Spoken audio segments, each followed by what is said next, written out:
Imagine you didn't have breakfast this morning. How would that make you feel? Hello, Sage. This is Cody. Or how? Wait a minute. Oh, oh yeah, yeah, oh yeah,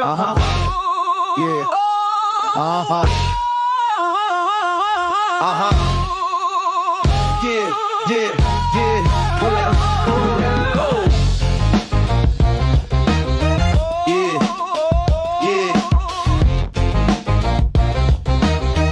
yeah, check it out.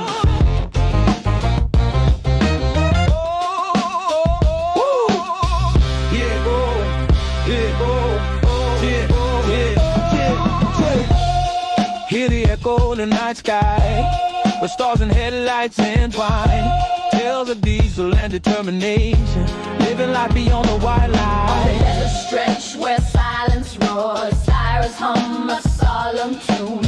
Every journey writes a saga in the glow of the highway moon. Sage Outcast Portales, where the big lows, big roads meet. Talking miles, talking metal, every ridge, every ride, every week. Sage Outcast Portales, From the yard to the last white line. if it's trucking and bone, Deep hustle, you're tuning to that state of mind. Keep the vibe burning bright, while the world raise the night, through the miles, to the time. we ride on. In the endless climb. In the endless climb. In the endless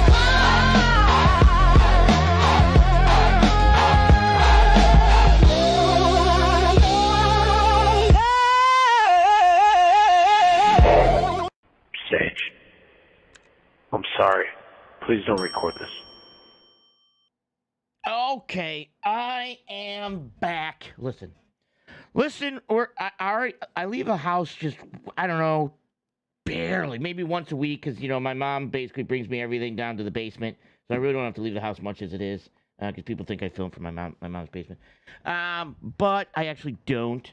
But I tell you what, every time I leave to go do anything, it turns into a story time with Sage. I'm just letting you know that. We got another one. Let me do this. Let me get the party started with this. Hold on. What? Hey, What? you are not Kevin Costner. Fine, I'm not. Fine. Fine. I'm not. This is actually Sage from Sage Outcast Show. And here's what we do here. We talk logistics, trucking, geopolitical type stuff. We talk news, talk current events. It's a call-in show. There's a phone number on the screen. Don't call in yet because the phone's not on. I'll turn it on in a second. But basically, that's what we do here. It's that simple, actually. I've made a couple changes. We're going to hope that it does a little bit better.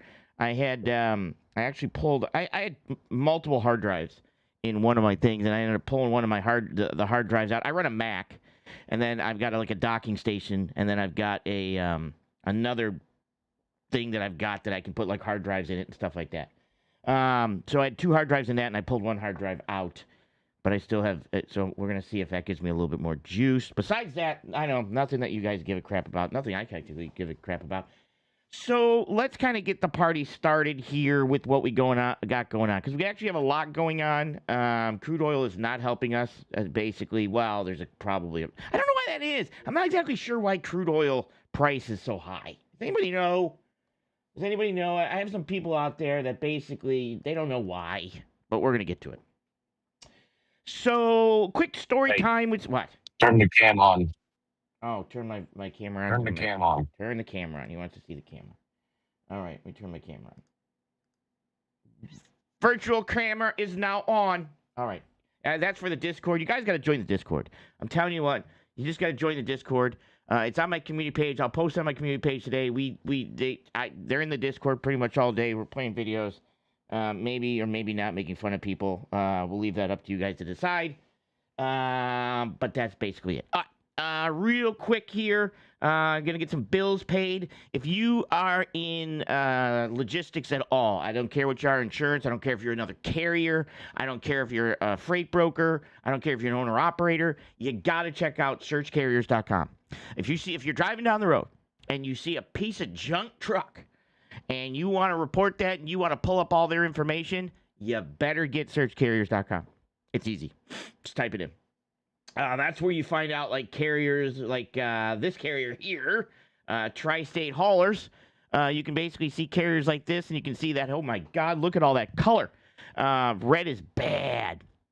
Red's bad. 100% out of service, 50% driver. Man, this guy shouldn't be on the road. Stuff like that. You'll be able to pull them up, send it over to the FMCSA. If you're a broker, you can use it. It's searchcarriers.com. Also, if you are looking for factoring, you need a factoring deal, you can go to Wix. Down in my thing, I've got a link there. You can click on that link. That helps pay for the channel. And you can sign up for factoring. And the last one, which is also growing, and I'm getting a lot of traction on, to be completely honest, is oversizeinsurance.com. So basically what that is that's me. I am a licensed insurance agent, since I've been in the years forever, and it's like the mafia. Once you get in, you can't get out. So basically what I do is we do compliance. We look at compliance and insurance, because we can get you insurance quotes, from the aspect of what an insurance company is going to look at, like an underwriter. Like I talk to underwriters. So basically, if you have a compliance company that's just doing compliance, well, they know how to get you to basically, hopefully, get your safety score down. But what we know is we know what underwriters are going to look at, because we're not just compliance, we're also licensed insurance agents. I was on the phone with an underwriter yesterday for like an hour and a half, going over a whole bunch of stuff, making some good context there, explaining them what I'm trying to do. So that's all you have to do is you go to that website, you can book an appointment. I put it on my calendar. We can take a look at your compliance. What's the worst that's going to happen? I show you that your compliance, how to improve your compliance, get you some insurance quotes, get you a cheaper quote, help you grow your company. Sounds like a plan. Sounds like a plan. But I'll be doing more for that. So that's insurance, oversizeinsurance.com. It's not just for oversize, it's for open deck. But if you do have vans, I am doing some vans, because some people have reached out to me and said, hey, would you give me, I've known you for years, would you help me out? And I'm like, yeah, let's do it up.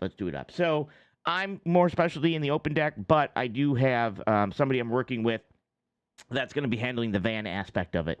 So I'll be helping her do it also. And like I said, we're still doing the compliance aspect, making sure you get your best of compliance. Because I'm telling you right now, if you're not focusing on compliance in the trucking industry right now, you're doomed.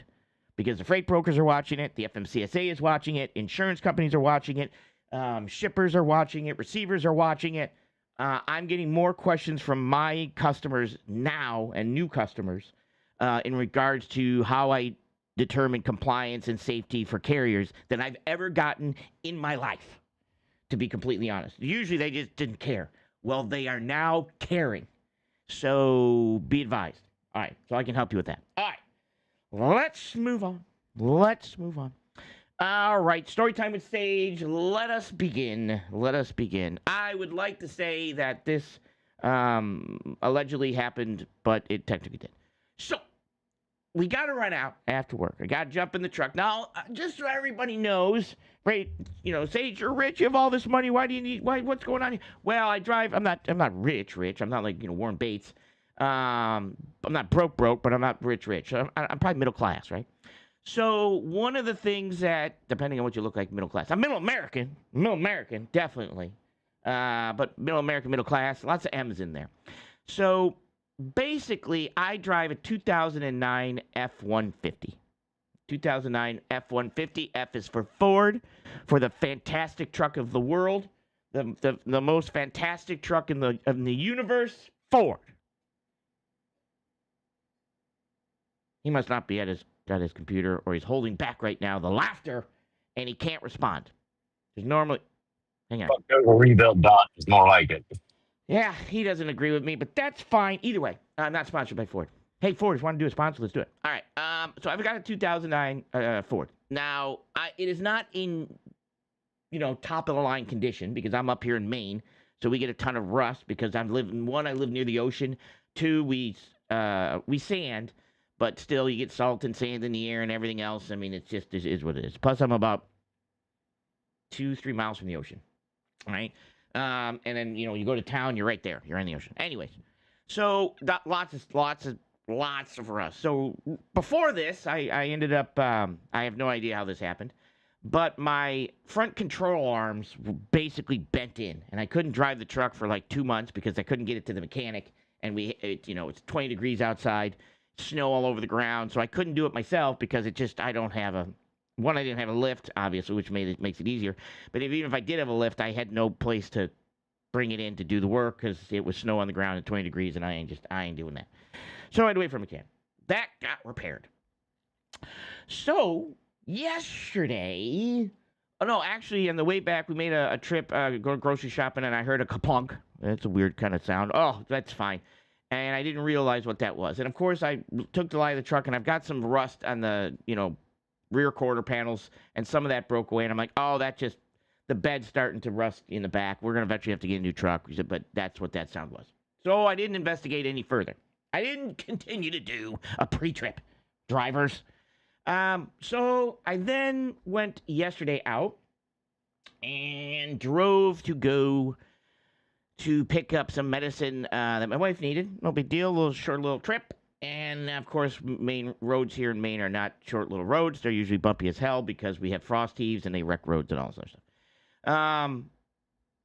And I'm like, all right, well, I got just over a quarter of a tank of fuel. I mean, fuel is like $6 a gallon for diesel. Thank God I have a gas. And it was like $4 a gallon for regular gas. I'm like, well, I'm going to throw a couple, a little bit of gas money in there because that way I like to keep it somewhere at half a tank or full. But I'm like, well, I'm going to at least bring it up to half a tank, because I know they're going to be switching blends, or they're not going to be switching blends. Usually they switch blends, it gets more expensive, but they're not switching blends. We'll talk about that in a second. So I'm like, well, I'm going to kind of put some gas in it before they start switching over to the summer blend. I'm like, all right. Roll up to the old gas station and pay the money, put it in there, stick the nozzle in there, and immediately it kicks like it's full. Like, what's going on here? What the hell's happening? And I'm like, well, okay, sometimes it does that. Sometimes when you first put it in and it starts to go down, it does that. I'm like, no problem. Squeeze it again, sonny. So I basically squeezed the old trigger again, and it did it again. That's when the sound of running water hitting pavement, of course, that's the sound, what I was hoping for. It wasn't the actual fluid hitting the pavement. I could hear that sound.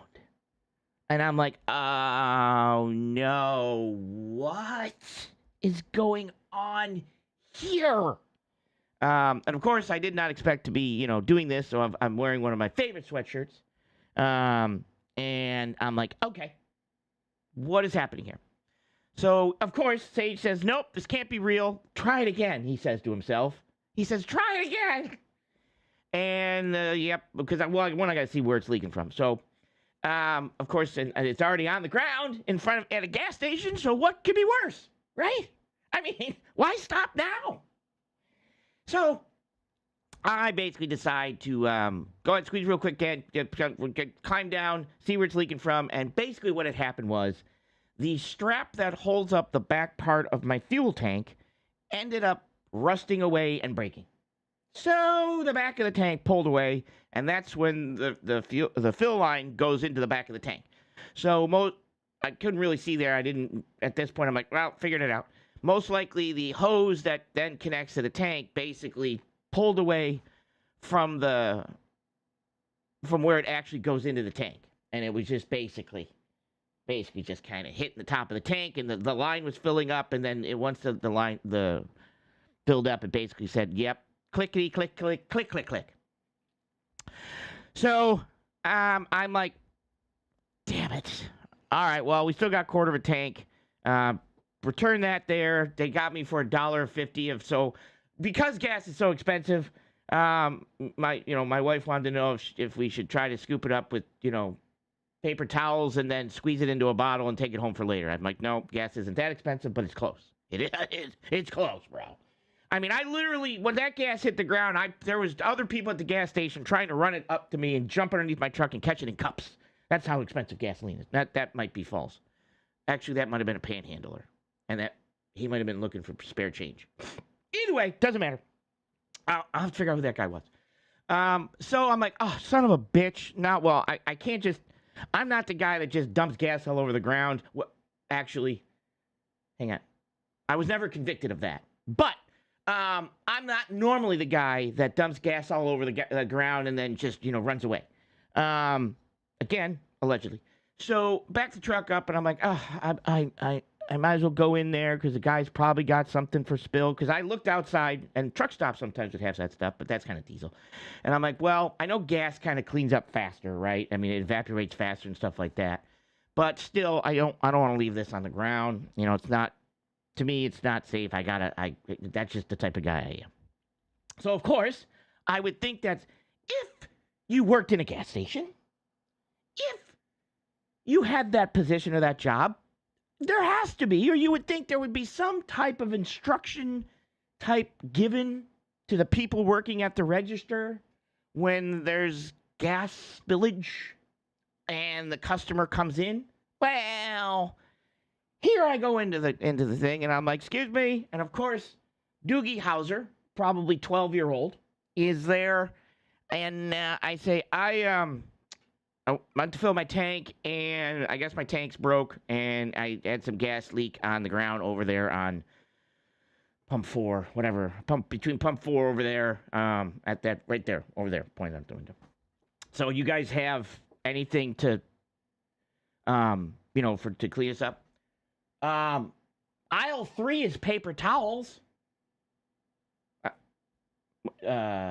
Wait, what?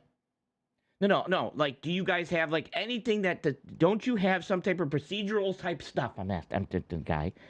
And so when he first instructed me about the paper towel thing, that looked like, what planet am I on? I had to be on my face, because it was definitely on his face, because he was confused.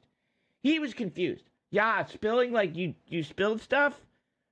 Well, we have paper towels in aisle, over there in aisle 2 over there by the Coca-Colas, by the sodas. There's our paper towels over there. No. I'm not looking to buy paper towels to clean up the concrete for the oil.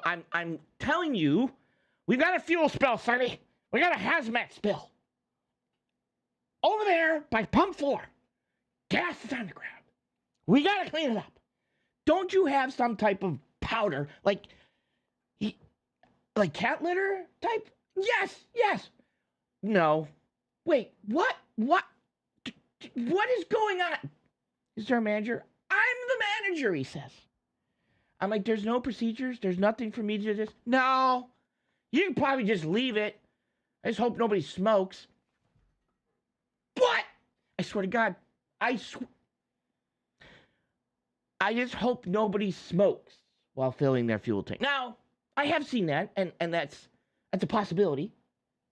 But the fact that he was like, no, and now it's not like rain was, like it's raining now, and rain was going to wash it away. Like there's something up there. So I'm like, are you sure you want me to leave the gasoline that I spilled on the ground at pump 4? Just leave it. Leave the puddle of gasoline on the ground. It'll be fine. Yeah, I'll let him know in the morning. Perfect. Gotta go. We're out of here. We gotta go. Went back to the truck. She's like, I'm on my way to the truck. She's like, don't be that guy. You're not just gonna leave it. What? I tried. And so I told her the story. And I'm like, we just got to get out of here. We got to drive away. Now, is it going to blow up the gas station? Well, probably not. But at least it hasn't hit the news yet. But you would think in today's society, working at a gas station, some type of training should occur. And maybe it did. And maybe Doogie slept through it. But some type of training would occur, or some type of procedure, or some type of product that they would come in and say, oh, yep, we got that.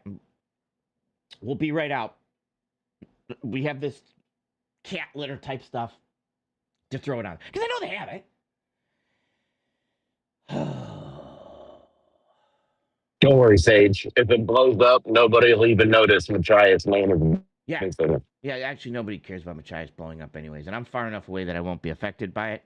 But you would think. Now, somebody might get out of the truck and be like, look, a puddle of water. I'm going to flip my cigarette there. Don't.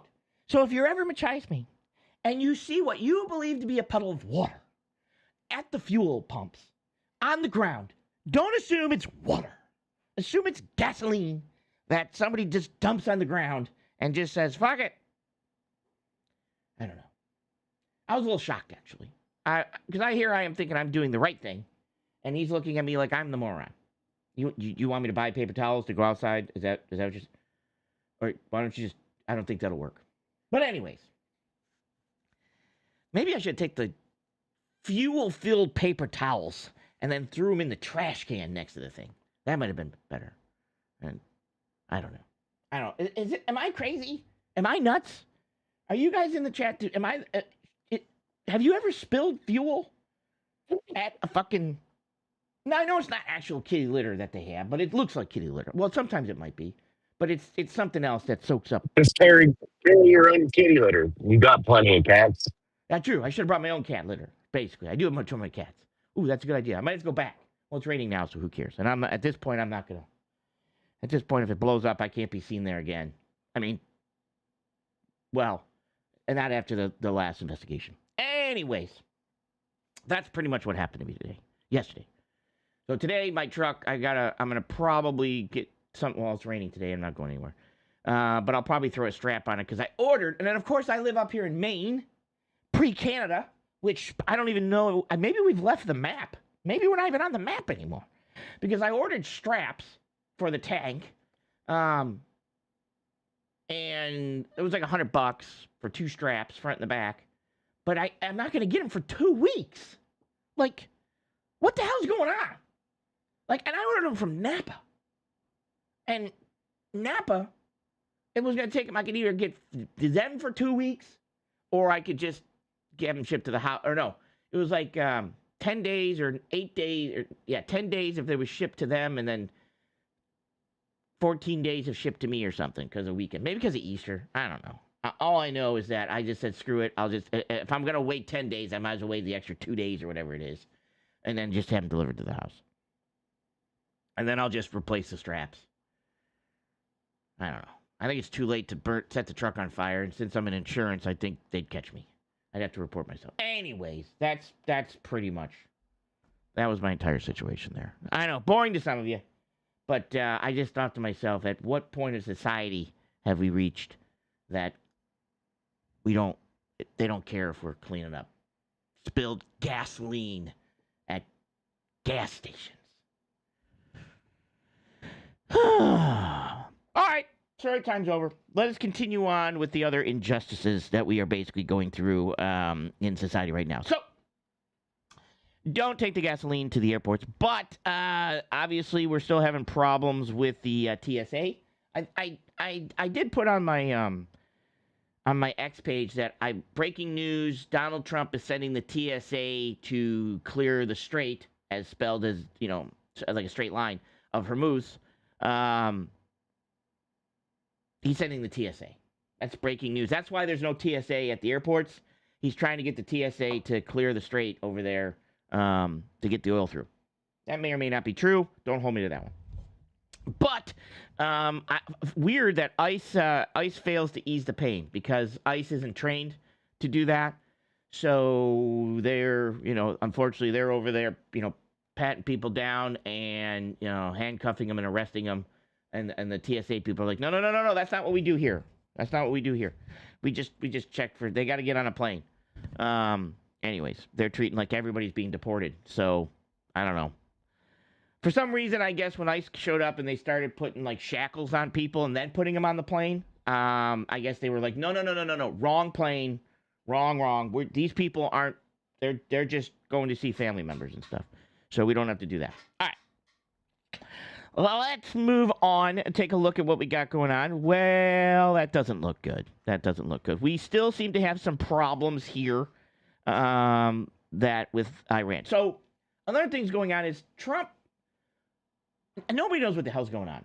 I don't even know if Trump knows what's going on. I don't know if I think the administration thinks something differently than Trump, which thinks something differently than the soldiers, which thinks something differently than Iran, and nobody knows what's going on. No one has any idea what's going on, and uncertainty is bad.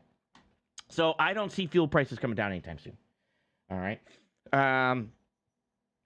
Just because right now, let me pull oil.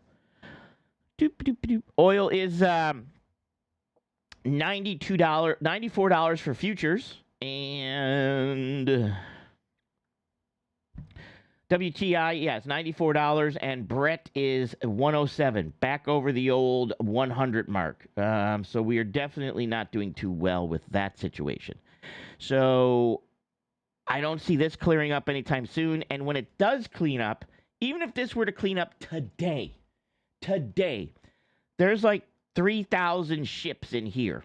And there's ships that have to go in here, and there's ships that have to come out of here.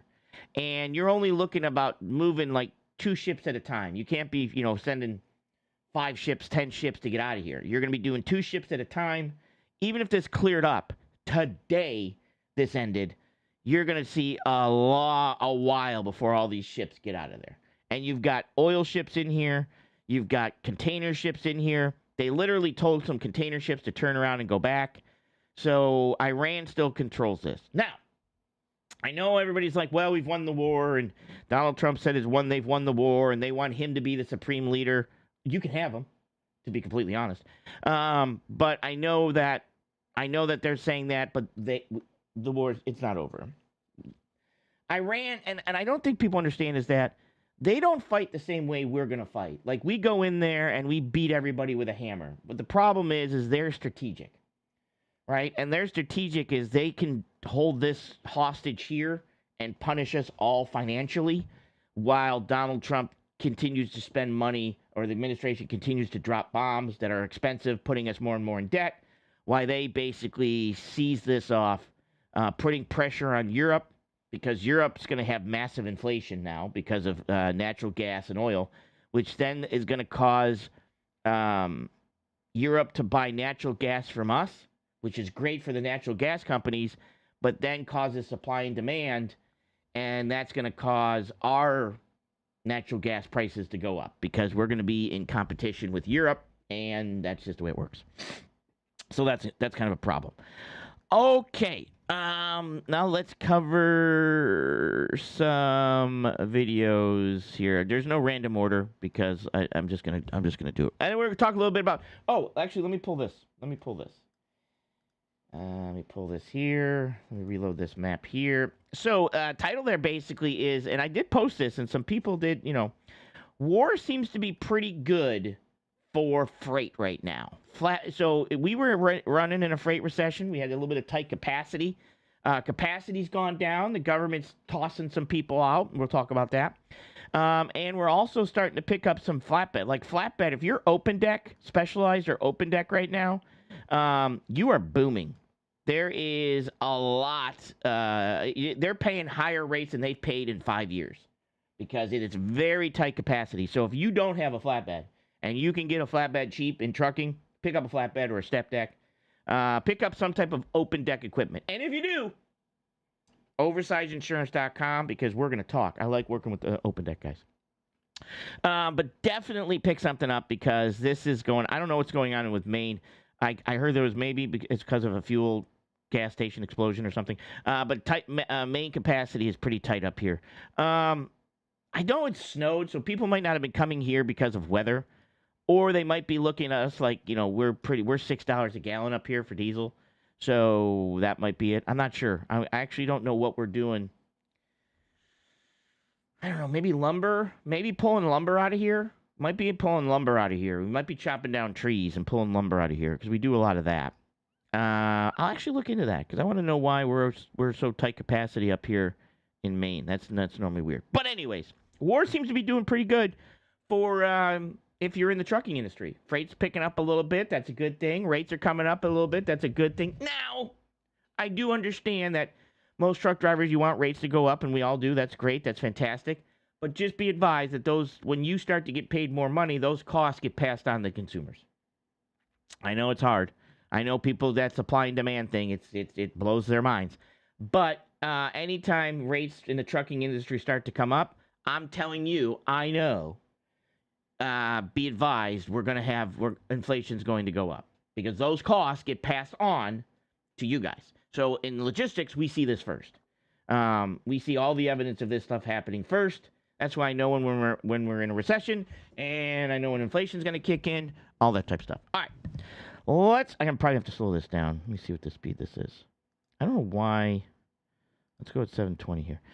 This is Mr. Global about your food prices going up. I thought this was kind of interesting because I'm going to add to this a little bit. I'm going to add to this. Why are groceries so expensive? I think it's because 42 million people get them for free. 42 million people get them for free. They just walk in and take them. Well, I think she's talking about like food stamps and assistance and stuff like that. So it's not exactly free, to be completely honest. But have you considered possibly not thinking? God, that would be great. If we would consider, there's a lot of people that I just would, never mind. I hope so, because you're already doing it, so You might as well. If the reason that groceries are higher is because 42 million people are getting it for free, then how do you explain the fact that nearly 46 million people were getting it for free in 2015 and food prices were 40% cheaper? Okay, this is the math and things that I normally people bring up. Sort of like when people are like, oh yeah, Biden raised those gas prices. How? Well, he stopped drilling. We started drilling more oil than we've ever drilled ever before under Biden. Yeah, but the leases. Yeah, he issued more leases than Trump did in his presidency. Yeah, but okay, it's the math problem. So the question is if it's based on 42 million getting it for free, how did 46 million people get it for free in 2015 and it still wasn't as expensive? Just a dramatic pause, giving you a chance to answer. Take your time. We'll move on. How do you explain that? Don't answer that. Oh, if you guys would do me a favor, hit the like, share this out, subscribe to the channel. That would be fantastic. It helps in the algorithms. Obviously, I've been kicked out of the algorithms, which is fine. But there's actually a lot of people getting kicked out of the algorithms. Me and a couple another YouTuber talked about it a little bit. But yeah, I think they're pushing right now more towards the election. They're pushing more of the back and forth drama type stuff, and people are just focused more on the war right now than anything else. We've already established that you're not thinking. Now, there are a few things contributing to food prices being higher. Okay. I'm going to talk about a couple of those things. One of them specifically because I'm an oil and gas expert, and it has something to do with oil and gas. Yes. Now, one of the reasons that food prices have gotten high and stayed high is because of the price of fertilizer. Yeah. Now, fertilizer prices got really high after COVID. This would be something we call urea. Urea is another thing that we use in trucks for death, which, if you're in trucking, be advised. But they never came back down to where they started at. Yeah, they remained high. I don't know if you know this, but we need fertilizer to make food. And expensive fertilizer makes food more expensive. I've been telling people for a long time that this crazy idea of exporting all of this LNG out of the United States is right here. You can see the rise in LNG exports. It's going to cause us a lot of problems here at home. I turned the phones on. His number, 856-600-4654, Sage Outcast. That's me. Higher natural gas prices being one. Another, also higher food prices. Yeah. You see, this chart right here shows the solid line that goes all the way to the top. That's fertilizer prices. And this dashed line. And if you were here on Tuesday and I told the guy to shoot me a text and we'll do a show, me and him, going over the solar panel type stuff. And you know, now, do I believe solar panels are going to replace oil? Of course not. Of course not. I never said, nor do I believe solar panels and electric cars and all this stuff is going to replace oil and gas, right? Nobody really believes that, right? One of the things that we push for, though, if you want more technology to come out, is you push real hard, stating that you want to make the switch. That brings companies to the market in new technology, and it also incentivizes research and development so that we can come out for things. Nothing incentivizes research and development more than basically a government coming out and saying, hey, we want to go with more fuel-efficient cars, like we did in the 1970s and 80s, because we were gas-guzzling 4-barrel, 400 cubic inch engines, which I had in my muscle car. Really wasn't really a muscle car. It was more like a Buick Estate station wagon that sat 9. But the post-traumatic stress of me having to drive that, I won't talk about. And then they wonder why I became a truck driver. I blame my parents for making me drive a Buick Estate station wagon. 1979 Buick Estate station wagon that sat 9. That's right, 9. And then they wonder why I became a truck driver when I grew up. I blame That's my literally pants. the definition of a land yacht. Yes, it is. It was huge. It was like, what the hell? Anyways, you can sit the back seat faced backwards, right? So you can put the back window down, and kids could watch the people in the cars behind them. And I don't know what the purpose of that was. Kind of creepy. Actually, now that I'm thinking about that, that is kind of creepy. Okay, either way, that's basically where research and development came out during the 1970s when we had the old oil problem back then. That's natural gas prices. Oh, and just wait till you see this chart next month, because you see that spike right there? There's going to be another one on the right side of this chart that's probably even higher. Yeah, that's why I've been warning people about the coming food price inflation from the Iran war, but they don't seem to be listening.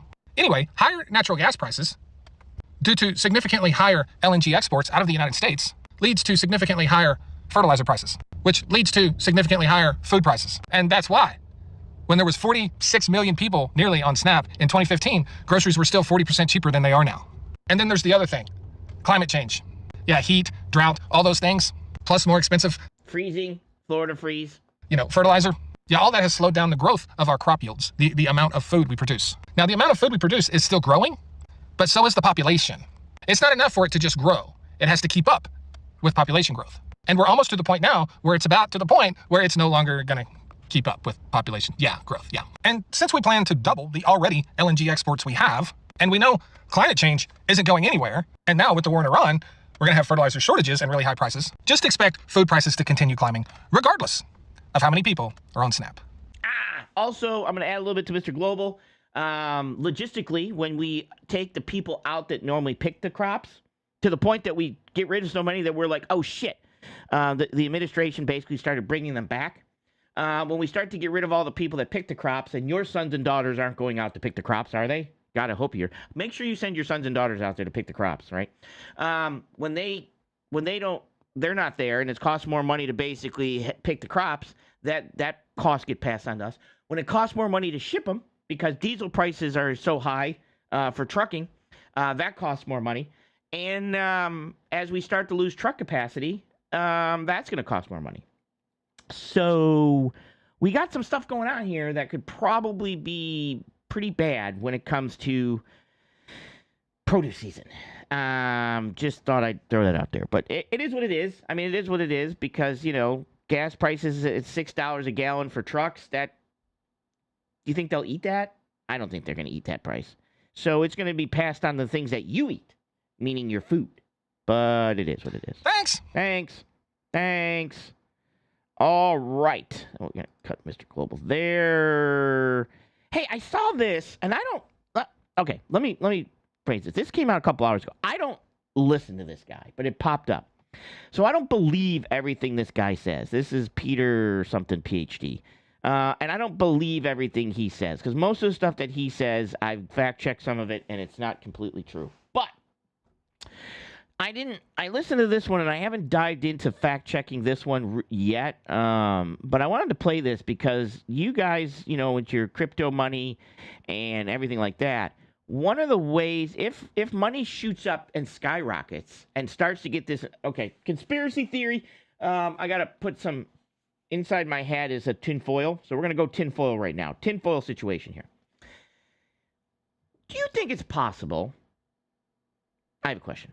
Do you think it's possible that if the billionaires, crypto guys, not crypto guys, techie guys, right? All the techie guys that want to take over the planet, because Donald Trump is obviously this war is not going well. This war is not in any way, nobody feels it's going well at all. But we all know it's going to cause an inflationary aspect. There's no way you can get away from that. It's already causing an inflation aspect of prices for gas, fertilizer, natural gas. This is already happening, which is then it's going to be passed on. Because remember, oil is also, we make plastics with oil. So anytime that oil price goes up, anything that has to be plastic, things like that, those prices are going to go up. Chemical companies have come out and basically had some internal memos, which we're going to talk about a little bit. I think he talked about in this video, in regards to them raising their prices anywhere from 50 to 100% at chemical companies. Okay? So we know it's inflationary.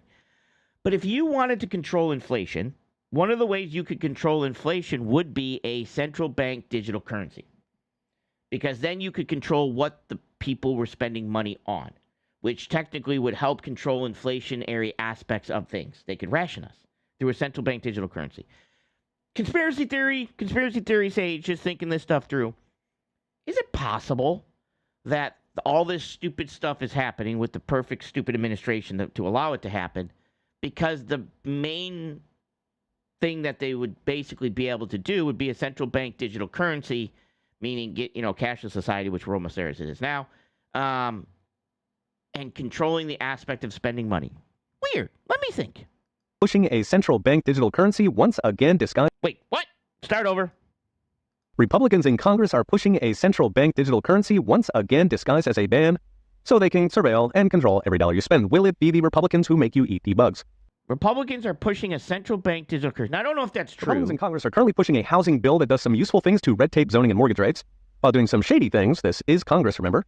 Like letting... So they're put in the housing bill that they're trying to get in regards to, only allowing people to buy so many homes or whatever if you're an investment company. Banks print money they don't have and handing free money to people with bad credit, which didn't work in 2008. But hidden deep in the bowels is a little gem that effectively greenlights a central bank digital currency, CBDC, so long as Wall Street gets a piece of the action. So a CBDC is a kind of government-run crypto token that would replace the dollar with a centralized database that lets bureaucrats see and report every dollar you spend and lets them block anything they don't like. It's a stablecoin, but a government stablecoin. Now, this already happens in the banking system. Banks send the government transaction reports anytime you move 10 grand, and so-called suspicious activity reports if that's actually lower now. It's like 5 grand or something. If you do anything weird, both in blatant violation of the Fourth Amendment, requiring probable cause for government spying. Meanwhile, banks can and do control your money. Remember the Canadian trucker protests that forced banks to freeze protesters' accounts using powers we also have thanks to the Patriot Act. The difference is a CBDC does this to all of your dollars. Now remember, if we were to go to some real conflict, this is something that easily could be put into place because they might say, hey, we have to ration this, we have to ration that, we have to ration this. The only way to ration is central bank digital currency. Just throwing this crazy stuff out there. Just put it in the chat if you think I'm crazy. That's fine. I'm just throwing this crazy stuff out there. But if we were to go to any type of serious conflict, boots on the ground, and then they start bombing up, they're not really going to, I don't see them bombing us per se, but if we start saying refineries blown up, power things blown up, things like that, I mean, not just completely blown up or it's completely gone, but you could do a lot of damage with one of their kamikaze drones. Not just your bank account. There is no escape unless you're paying the mortgage and groceries in gold or perhaps Bitcoin. China naturally is the world leader in CBDCs. It's bragged about the fact it can freeze any spending. It even allows negative interest rates where your money literally loses 1% a month unless you spend it, which is handy to force more spending in time for the next election. Aside from China, another 71 countries are building CBDCs or running pilots. Now, the Federal Reserve was running a pilot, but Trump ended that with an executive order as soon as he took office. Enter the housing bill, which already turned into a vehicle to cripple private stablecoins. I talked about that yesterday. But it also adds a CBDC ban that actually promotes a CBDC. The reason is there's two kinds of CBDCs. A retail CBDC, where the Fed issues tokens to the public, meaning you replace your bank with a bank account at the Fed, and a wholesale CBDC, where the Fed issues tokens only to banks. The housing bill only bans the retail CBDC. It allows wholesale. This is a problem because retail terrifies Wall Street because millions of people would pull out their money and park it at the Fed because there's zero risk at the Fed. It cannot go bust. It is a giant counterfeiting machine. Wholesale, on the other hand, deals banks in. They can keep fleecing you just with a new backdoor for the bureaucrats. That flips the enormous Wall Street lobbying machine from anti-CBDC to pro-CBDC. Now, wholesale promoters promise it will never, ever be used for surveillance. Never, ever, ever be used for surveillance. Wink, wink. But once it's built, they can flick a switch using any excuse, and going by the Patriot Act, they will be very creative about the excuses. So it's brought to you by Trust Capital. All right. Now, what is he talking about? Well, FedNow was basically built where that's kind of what this was. The FedNow is the Federal Reserve basically having their own cash app. Basically is the best way to understand it, right? And this was out there now. This is Federal Reserve. It's called FedNow, right? I actually covered this before, so I'm not going to kind of dive into this again, but I just thought I'd throw that conspiracy theory out there. I caught this morning. Not really what I wanted to talk about, but I'm like, ooh, wait a minute. And I don't want to drive down any rabbit holes or anything like that, but I just thought to myself, if you wanted to go to a central bank digital currency and you wanted to basically control money, war with Iran would do it. Because you would say, hey, because of all of these shortages, we're going to have to start rationing. Countries are actually starting to ration now. So we're going to have to cut back on this, cut back on that, cut back on this. Well, how do we start doing that? Well, we start to issue central bank digital currencies to allow you to basically, control and see what you're spending on. Just crazy stuff, maybe, possibly. Just something to think about. I don't know. Throwing it out there. If it happens, just make sure you heard it. You tell everybody you heard it at, from Sage first. All right. I don't know if we're going to play that. No, we're not going to play that. And we're not going to play this. But I am going to play this real quick. All right. Let me make sure this is not at, let me speed this. What is going on that everything is set for 480? All right. Okay. Back to trucking logistics. If you guys, this is the important aspect of things that are happening right now. If you are in trucking, if you are looking to get in trucking, and I will be clipping this section right here. But I can't do it right now, so I'll have to clip it tomorrow. I'll do a separate video. If you are looking to get into trucking, if you are in trucking, if you're looking to grow your trucking company, if you look now is the opportunity to start to look to grow your company. 100%. A lot of trucking companies are going out. A lot of we are losing a lot of capacity. So a lot of people are leaving the industry either because of the English proficiency or just getting out because of high fuel prices. Right now, I'm telling you. First of all, oversizeinsurance.com, book an appointment with me. Because right now, freight brokers, insurance companies, shippers, receivers, other people are driving down the road. I just watched DD214, and he was going someplace with his wife, and he saw a truck that looked like a piece of crap truck, and he literally called on them. He wrote down their DOT, pulled their information up. I can play the video. And he reported them to the FMCSA. So I'm telling you right now, your competition is out there reporting you. He pulled them up and they had 100% out of service. Like right now, your competition parked next to you are probably going on search carriers because you're not on search carriers. So make sure you get on search carriers. And they are reporting you as a bad carrier. I'm telling you. Okay? Everybody is now doing this.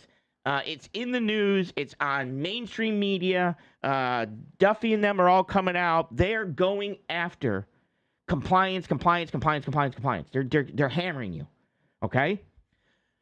If you don't fix your compliance or you won't need help with that, you better get that fixed because that will allow you to get better insurance rates, cheaper insurance rates, and better opportunities because shippers and receivers and stuff are looking for it. I can't emphasize this enough. And I know a ton of you people are going to be like, or you're going to have a compliance meeting and you're just going to walk out. But if you don't care about it now, the ones that are growing, the carriers that I start to see that go from 5 to 45 to 50 trucks to 100 trucks cared about their compliance. They cared. And they got the better rates. They got the better opportunities. But you don't believe me because I don't know what the hell I'm talking about? All right. Right now, the FMCSA is cleaning up the trucking industry in ways that we have not seen in years. And so many drivers out there have no idea how actually serious this is. We're talking about thousands of CDL schools already being shut down, drivers being placed out of service right now, and new rules coming that can change who's even allowed to be on the road at all. And if you are in trucking, whether you're a company driver or owner-operator, or even thinking about getting your CDL, this affects you directly. Because this isn't just some other regulations. This is a shift in the industry standard with who gets to stay in the industry. So in this video, I'm going to break down what's already happening right now, what FMCSA is rolling out next, and what this actually means for you in the real world and not just in the headlines. And the drivers who aren't paying attention to this right now are going to be the ones that are caught off guard. Now, all this came out from a statement from the FMCSA Administrator Derek Bars. He spoke at the U.S. Chamber of Commerce and said that they pretty much have about 9 new rulemakings in the works. Now, on the surface, that sounds like, oh, okay, great, more rules. But when you actually look at what's already been happening behind the scenes, this isn't something that's just coming. It's already happening as we speak. True! That's the part so many people out there are missing. Let's start off with the biggest piece of all this right now, CDL schools. FMCSA has already flagged or removed over 7,000 CDL training schools. They've sent investigators to all 50 states, and they conducted thousands of inspections in a short period of time. Now stop and think about that number. 7,000. That tells you this isn't just some small issue, this is a big issue everywhere. And when they actually went in and looked at these CDL training schools, here's what they found. Drivers are being trained in 2 to 3 days. Many drivers were having little to no behind the wheel time, which is crazy. They had fake or incomplete training records, and they even had instructors who did not even meet the basic qualifications. So let's call this what it is. They were not real training programs. These were what I like to call CDL mills. Places where people could pay money, get pushed through, and end up on the road in an 80,000-pound vehicle without actually knowing what they're doing. And that is exactly what FMCSA is shutting down right now. And if you've been in trucking even for a little while, you've seen this. Drivers getting their CDL way too fast, and people are on the road who clearly should not be on the road. So in a nutshell, that is really what this crackdown is targeting. But here's the thing, this isn't just about those CDL training schools. This is already hitting drivers directly. In 2025 alone, over 12,000 drivers were placed out of service for not satisfying the ELP, English Language Proficiency. And here's the part so many people miss or that they just straight up don't know, that ELP law has been around for a very long time. Very long time.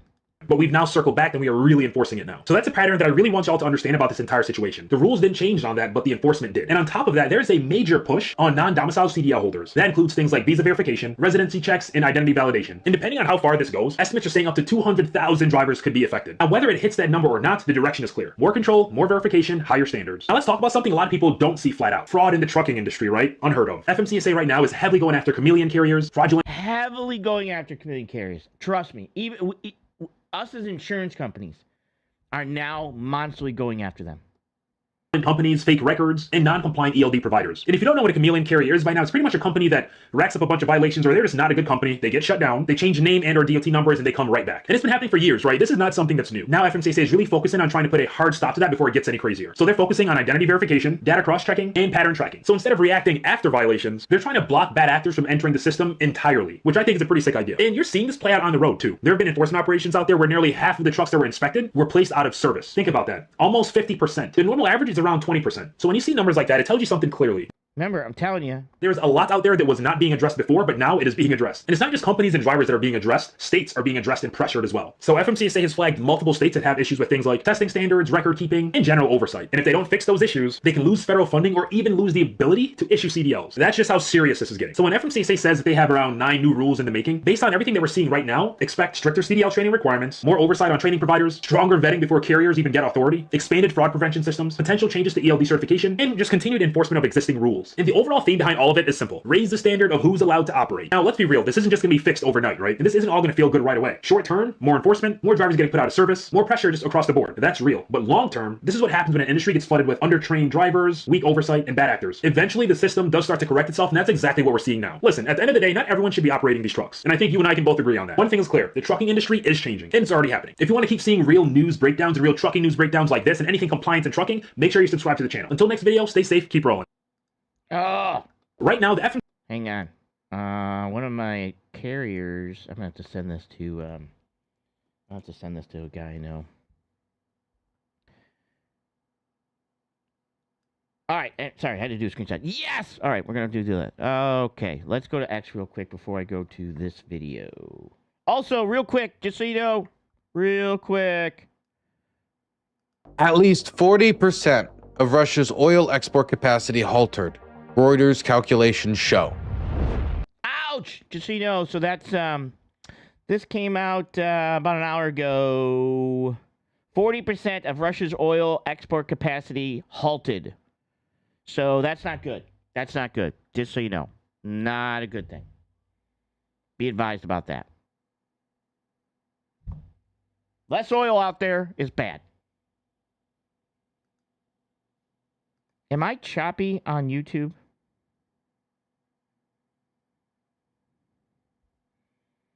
I don't know. I mean, that might be a problem. That might be a problem because I don't know why I'd be choppy on YouTube. I'm not seeing anything on my end.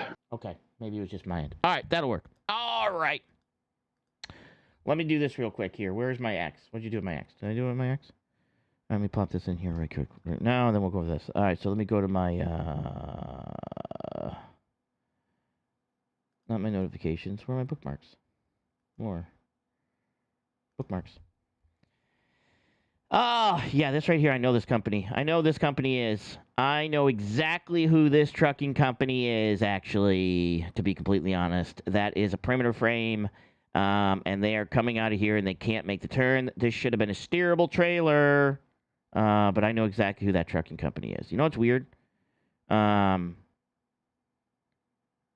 going to send him an email. I'm going to text him saying, hey, you made X. You made my show. Anyways. Let's move on. Oh, this real quick. This was played for like. It's launching soon, right? This was on True Social, on Trump's True Social. The official. I'm sorry, no. The official White House has now deleted its intentional video, which teased launching soon and included a sound-on caption showing a downward view of a woman's shoes, leaving many people confused. And this is basically played on there. Like, what's launching soon? It's launching soon, right? It's launching soon, right? Yeah, but that could be anything. That could be anything. Oh, all right, real quick. So we normally switch to ethanol gas. We normally switch like summer blend, winter blend. Summer blend's more expensive. So the E15, E10, but we've been not doing that for years now. So this isn't anything new. The E10 fuel standards have been waived, providing Americans with relief at the gas pump. Not really relief, because prices are not gonna go down because of this. It means that they're not gonna go up because of this. Because you're already paying for winter blend. You're just hopefully not going to be paying for summer blend. So that's a good thing, just so you know. Let me see what I want to do here. All right, that was pretty much all I wanted to cover next. I'm going to cover this now. I'm going to cover, what's the oil prices looking like? Oil prices go down? Is it back down to $50 a barrel? Ouch! No. Close. 94. All right, this is the armchair quarterback. He did a show, I believe this was, yesterday or the day before? 20 hours ago. So this was yesterday. He did a show. We're going to exit this because we don't need to see the chat. And we're going to open up this here. We're going to do that. That looks good. And they covered some pretty good topics. This might be, if you're not in logistics, it might be, okay. Oh, that might be it right there. That might have been the problem right there. I'll go back and fix that. My Substack wasn't working. So I'm going to turn my Substack off. I don't really have anybody there. I'm just kind of putting some stuff on there anyways. All right, let's do this. Let's cover this. Here we go. Don't give me a copyright strike. All right.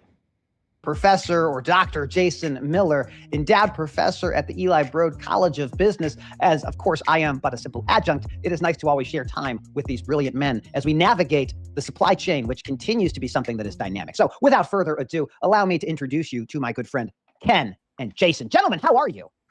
Howdy. Yep, doing well.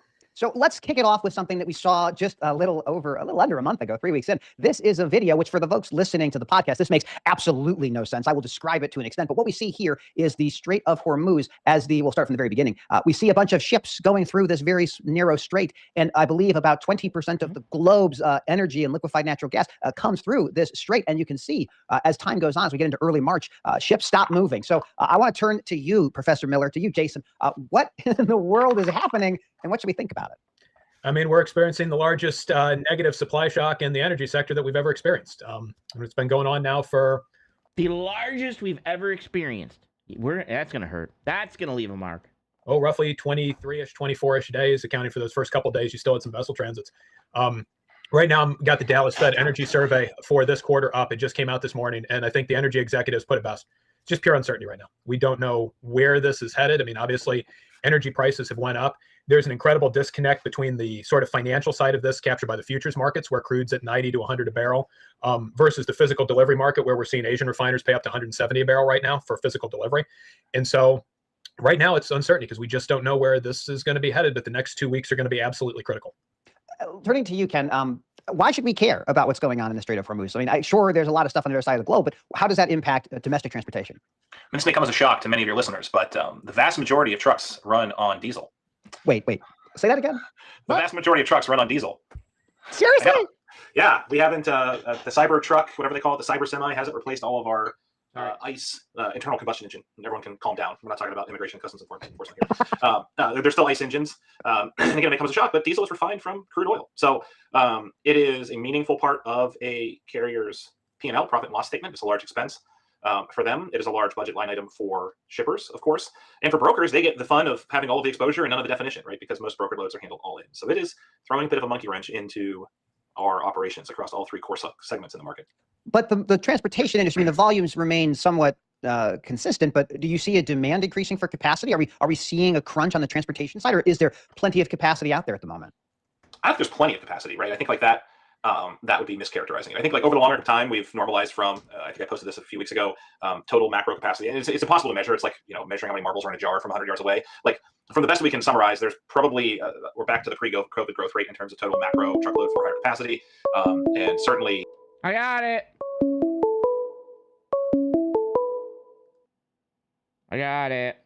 Hang on.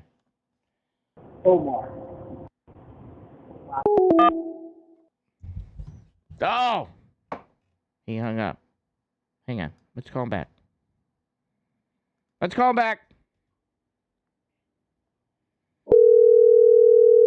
probably hit the delay. Hello. Hey, thanks for calling the Sage Outcast Show. How am I in the lead directly, and it wasn't me who burnt down the fuel station. How can I help you? Oh. Yes. Can you hear me? Oh. Yeah. I'm Sage, I had a question. So about the non-domicile rules they're making or passing, it's being challenged in court. How likely do you think it to be overturned? I think it's being challenged in courts per state situations. So I think it's hard to say, to be completely honest, because they're not saying that you. It's hard to say with the judges, obviously, right? But the problem is that they're not saying that it's because you don't of where you're from. The challenge is it's because your status is going to run out, right? So I don't think in my opinion, I don't think the challenges, I think they're going to be shot down because they're not saying, well, it's based on racism or it's based on this, it's based on that. It's basically going to be based on your status will run out when your driver's license, you'll still have a driver's license, but your status is up, right? So that's some of the stuff that they're fighting on one aspect of it. Well, they only restrict driver licenses based on when it's going to expire. And if you have a history of renewing every so often, how do they justify that? Well, that's one of the problems we have now, is that there's no way of knowing. When you apply for your driver's license, you go down there and they don't know when your status runs out, right? As of right now.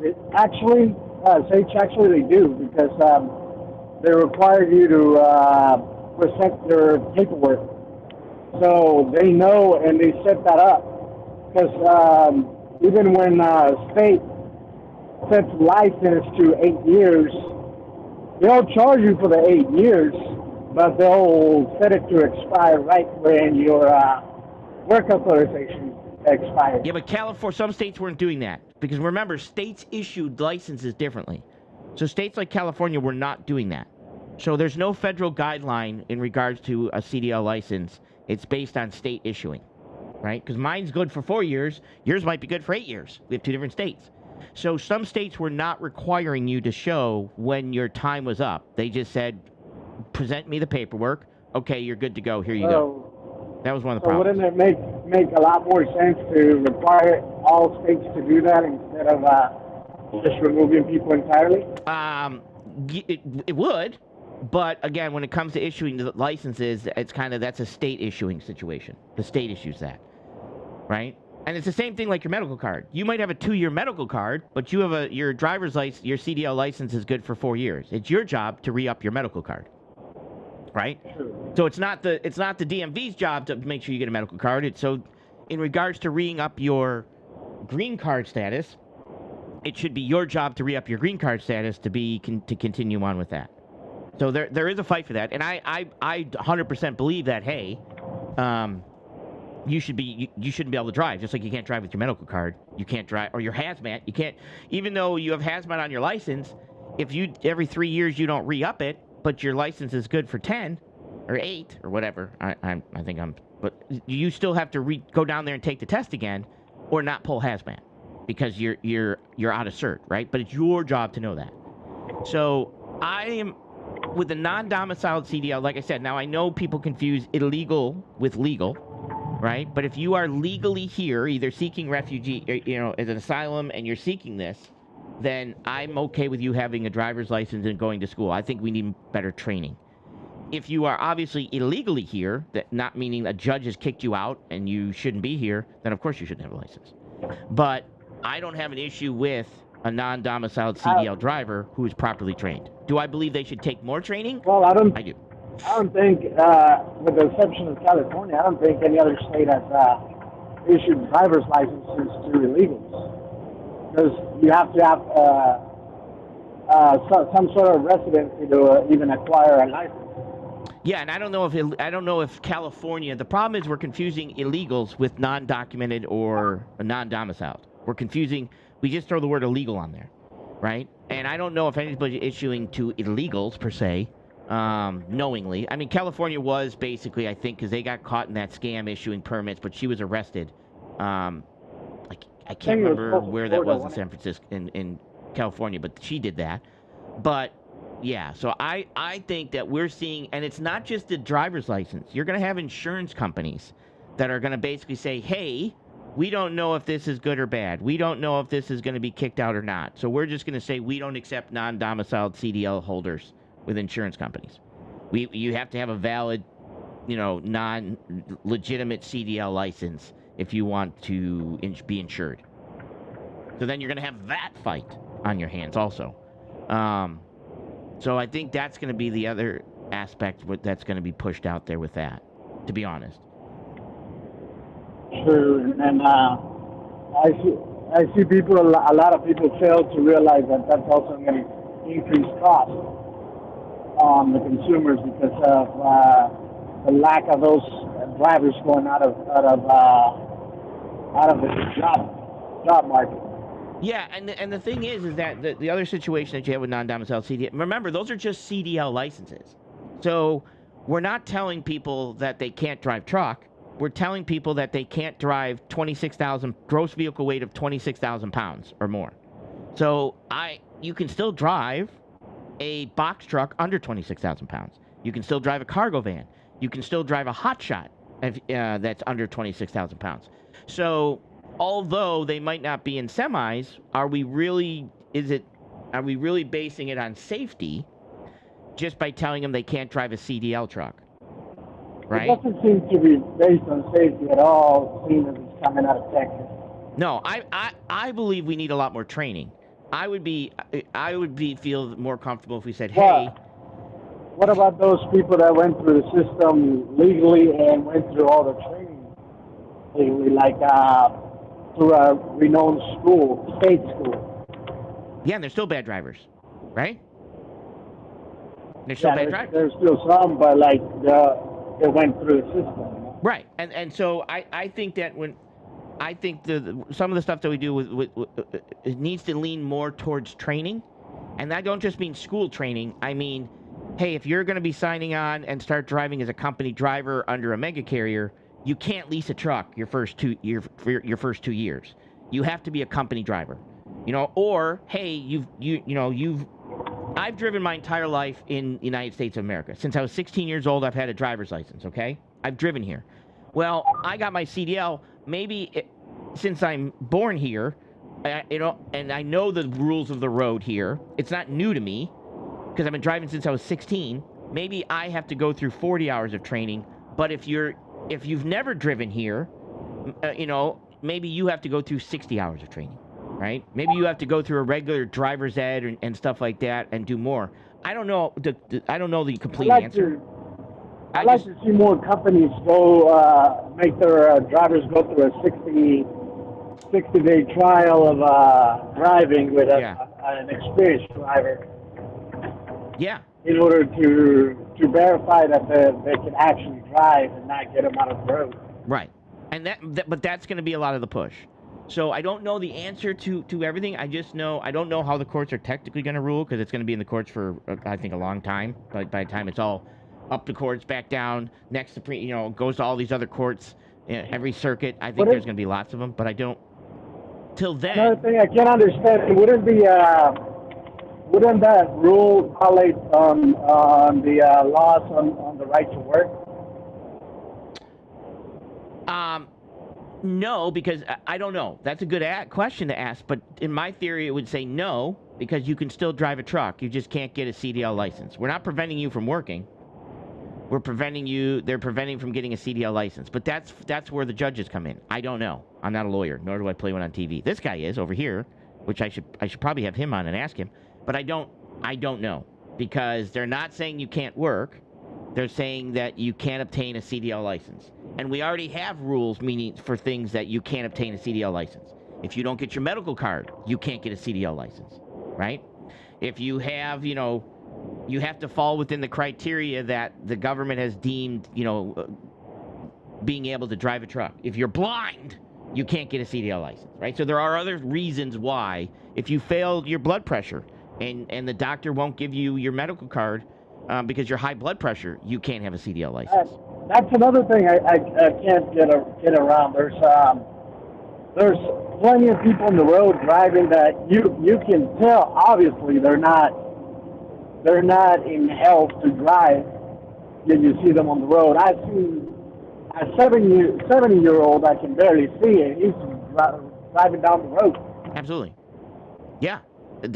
We have other issues here, to be completely honest. There's a lot of issues in this industry. The problem is catching up to all of them.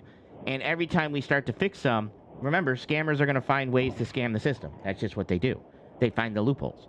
So it's just something that's going to have to be constantly ongoing. And the FMCSA and the DOT have not been good at trying to keep up. They've just basically given up for a long period of time. And now it's coming to the forefront. But I do appreciate your call, brother. All right, thank you. All right, thanks. All right. All right. Let me hit play over here.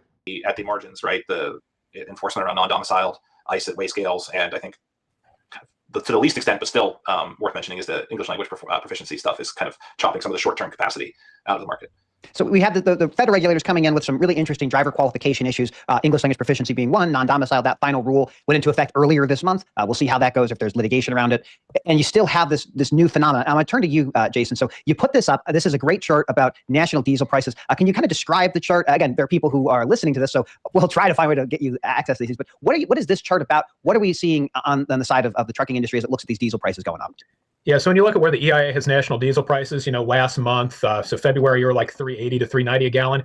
We're now at about $5.38 a gallon. So we've jumped up, what is that, about $1.60-ish a gallon, give or take, over a very, very, very short period. We're up $1.80 a gallon from where we were a year ago. And these sudden increases, the only comparable increase was in 2022 in the spring after Russia invaded Ukraine.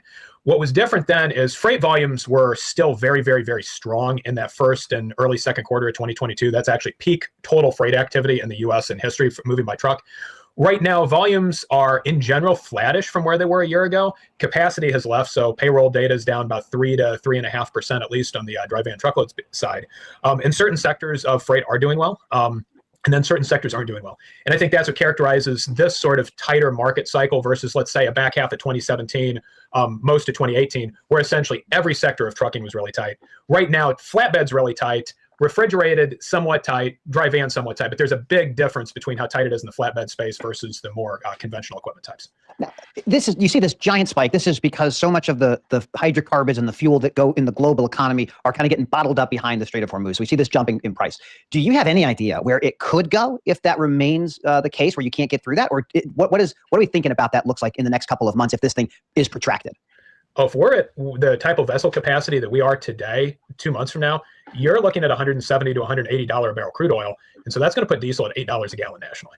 Now that is recession-inducing at that point. But we've seen Saudi Aramco come out and say, look, we think if this continues for another month, so through all of April, we're looking at $180 a barrel oil. United Airlines put out a memo where they're planning for $175 a barrel oil at peak, and oil being at $100 a barrel for the remainder of not only this year, but through most of 2027. That United piece is fascinating because that was not directed to shareholders. That was directed to the employees. Like, hey, everybody, this is what we're expecting. This is what we're planning for. So if they're planning, do you think that's the pathway this goes? Or do you see a path where this thing, this excursion, we'll say, kind of comes away?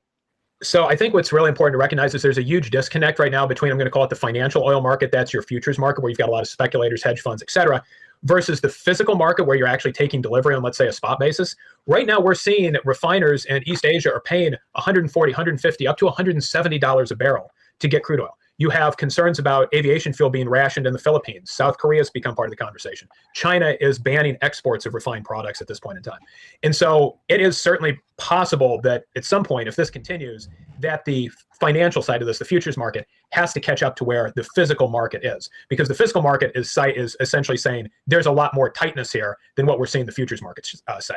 Well, we talked about this before we went live, but I have 4 kids. I grew up I'm 41 now, so I grew up during the Afghanistan conflict, and I grew up during the Iraqi conflict. And I always felt like every generation deserves a long, protracted battle in the Middle East. So, I think you guys are all fathers. So, Ken, this has got to be encouraging for you that at least your kids get a chance to experience what we all got to watch unfold in real time 20 some odd years ago. It's sort of amazing, right, how the modern theater is changing, though, right? From, That's Ken Adami. So that's Ken Adami. He's from DAT. Now, Ken Adami is a college graduate economist who he's called the freight nerd. So I was in the chat saying, listen, Ken, you better learn to talk American, because he's going to say some stuff that people are going to be like, what the hell did he say? Anyways, not just because he's talking over the top of somebody of some of them. So somebody needs to sometimes translate for Ken. Boots on the ground, hearing about on the radio. We were chatting before we went live about hearing on the radio versus like actual drone footage, through the Ukraine. I actually like Ken. I'm going to have Ken on, actually. The scenes from Tel Aviv and throughout the Middle East. So yeah, it's always interesting. I always like the archaeological record of gas stations that went out of business and where they were stuck at with their fuel prices, right? Like there's one down the road I know that's been out for over a decade, and it's at $4 a gallon, and now we're kind of back there. A big factor why gas stations went out of business was the EPA changed rules in regards to venting, where they had to dig up their gas tanks, and we had one down here that basically they had to dig up their gas tanks and install newer gas tanks that had proper venting systems. And some of these gas, it was just way too expensive to do that, and they just went out of business. The ones that are at $1.79. So certainly wild times on the fuel side of things. I swear to God. You put out this chart. I want to share it here. And again, for the folks that are listening who can't see this, what is this chart? What are we understanding from this national spot dry van rates? What are we seeing here? Yeah, so most spot rates, for those in the industry, are negotiated what we would call all in. In other words, where when you enter into an agreement with a shipper, you typically... Okay, spot rate. Spot rate is negotiated all in. This is how this works. Now, if I do a contracted rate, you might go for 6 months, we might go for a year, we might do it for 3 months, it might be a mini bid, whatever it is. What we negotiate is we say, how much is your base pay plus fuel surcharge? So your base pay is $2 a mile plus the fuel surcharge, which will change every week based on the national average for the price of diesel fuel. Right now it's like 70 cents, right? Because it's so high. So you'd be making $2.70. Now, if fuel goes up next week, it might be 71 cents. The base pay will never change. Now, spot rate is all in. That means that you're never going to see me. You might never see me again. You already know what the price of fuel is right now because you're going to be picking my load up today or tomorrow. So right now, we are basing this. Go ahead and give me a rate to haul this load. You as a carrier should be negotiating how much it's going to cost you to deliver the load and the fuel and all of your expenses. So you don't need a fuel surcharge there. Okay. Now, some carriers oddly ask for it. Okay. We agree on the line haul price or the price for the actual transportation. And then you have a fuel surcharge and other accessorials. So depending on where fuel goes, you automatically get compensated up or down depending on kind of a formula. So it's usually a baseline number, which is $1.25 is a pretty common one, and then an efficiency. So 6.5 to 6 miles per gallon are two fairly common ones there. On the spot side, that's not the case. So you're just negotiating $1,500, and out of that, if you're a carrier, you've got to pay for the transportation, you've got to pay for fuel, you got to pay for insurance. You got to pay all your bills. All these other different things. So what this shows is, whereas all-in rates have been holding pretty steady at the time of this chart, anyway, it was about 5 days ago. And I know I don't know why, and I've had people do this, and then there's a person on X, Blake. They're like, well, we need to get fuel surcharge. Then factor it in. I mean, but when you're done, just tell me how much it's going to cost me. $5,000, $2,000, $1,000. Like, how much? I don't care how you break up a spot market rate. I don't care. Just tell me how much it's going to cost me. How much are you going to bill me to move this? And if your price wins, you win. You get the freight. What we would call the allocation towards line haul has been shrinking because rates hadn't been moving up much at all. Fuel prices were, so a higher percentage of the carrier's expenses were going to fuel, and less were left over to pay for the truck, to pay for salary, to pay for insurance, to pay for all of those things. So that's kind of, I think, what this exemplifies. I call it a little bit of a mirage, right? It's empty calories. It's a sweet tooth where rates go up on an all-in basis, and you think that's great, but it's actually going up because fuel has gone up.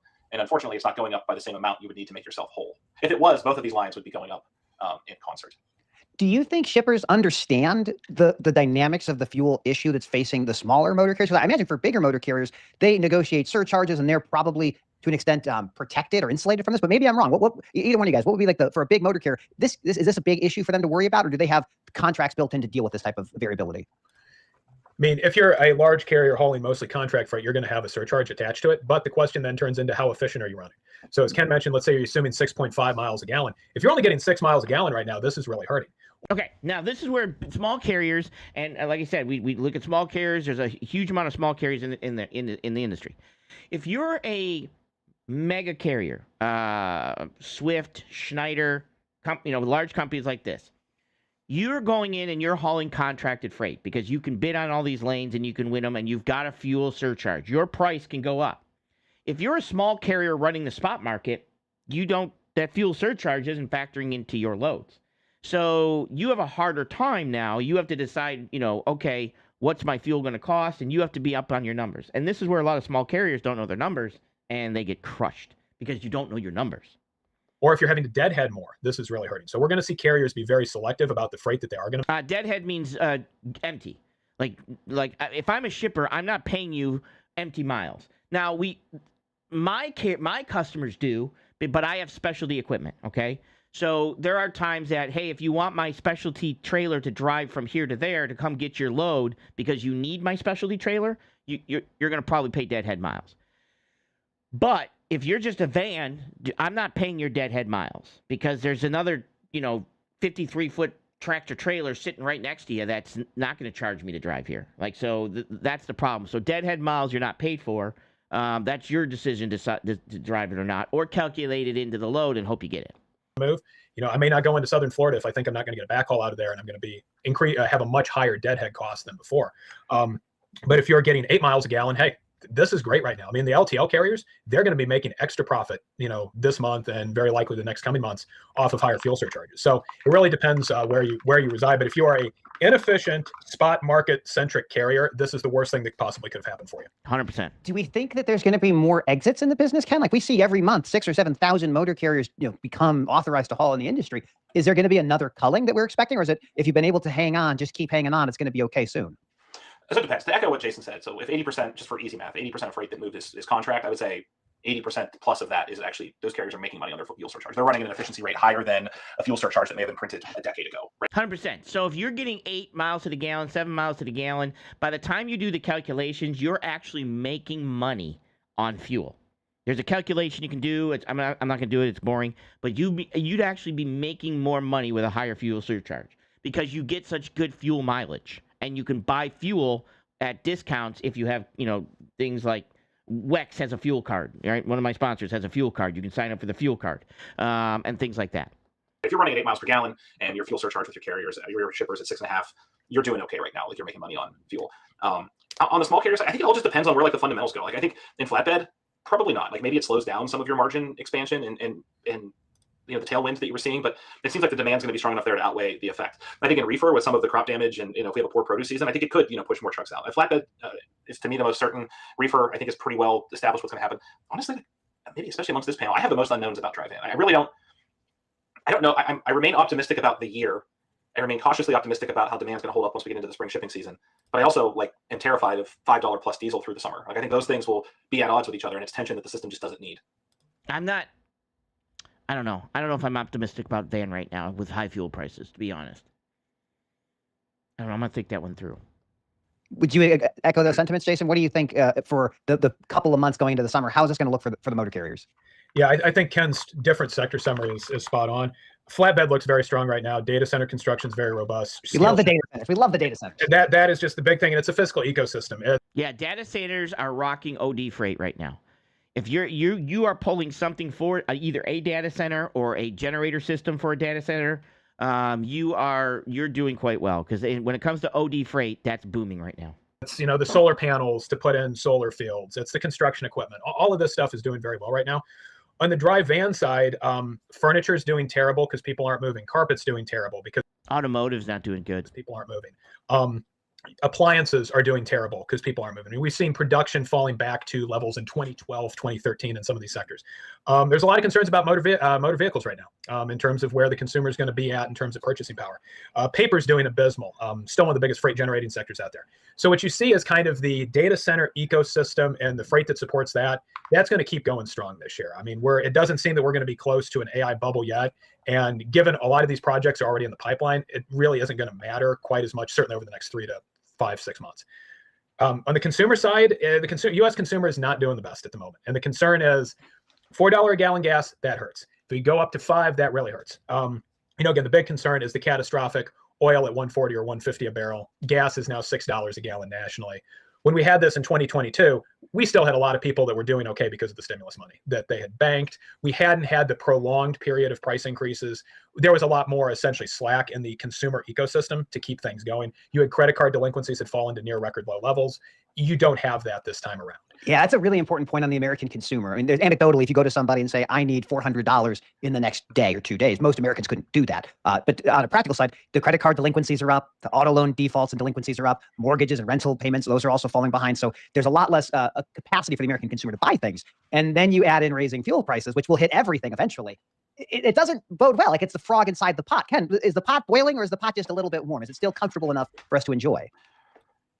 I think the thing that I struggle counteracting the most is like this sense of like forced absolutism, right? Like, well, one thing can't be true because all of these other things, all these other things can't be true because this one thing is true. So I do think like parts of the industrial economy around data centers and heavy manufacturing, as we talked about, like steel and other things are up. But like, people aren't building homes. War. So if we were in war and we're dropping a lot of bombs and we're building and stuff like that, you're probably going to see war's good for a trucking economy, right? Because you're going to ship raw material, you're going to ship metal, you're going to ship a lot of this stuff to continue to do the military complex, right? Things like that. And I think like there's a lot of things that are like very, very, very like nuanced and compounded in that home buying, and home building and home remodeling and multifamily home building that are harbingers of like not great fundamentals within the economy. And I feel like we can't have that conversation without thinking like, well, you're a bear. Like if you think that, then like you're not interested in making America great again, right? Like, you know, we can't. No, of course you can't point out these things. But like, yeah, I think there's certain sectors of the economy that are doing well. I mean, if you're retrofitting gas plants in the Northeast for crypto mining, like it is a great time. Like your view of the economy is milk and honey. Like it is the greatest time since the Industrial Revolution for you. Like there's electricians quitting their jobs left and right, and it's like the fracking boom was back in the day. They're retrofitting a lot of these energy plants to be on-site crypto mines and data centers. The AI boom, right? Like all of these things can be great, but also like I don't know, general contractors feed a lot of families. They're your kids' baseball coaches, and they're hurting really, really bad. People aren't putting that new deck on the back of the house right now. We did all the projects during COVID. We don't have the resources to do them now. Everyone bought their furniture and they bought their appliances. So now it's kind of a wait and see thing. If we're like, one thing that I really like talking before we went online, I'm going to go back to that, is when we got the buildup for the Iraq War, I mean, we saw a lot of material. We saw arguments before the UN. We saw people going across the globe building this coalition. This was different. This was something where it seems like the allies weren't necessarily aware of it. And once it happened, there's no way to stop it. I just love to get your guys' thoughts. Like having seen this, we've seen this show before. It's a totally different place. But how are you feeling about this conflict right now, Jason? Like you're watching this unfold. Is it an unforced error by the administration, or is there a better strategy that we're going to see materialize over the course of the next few months?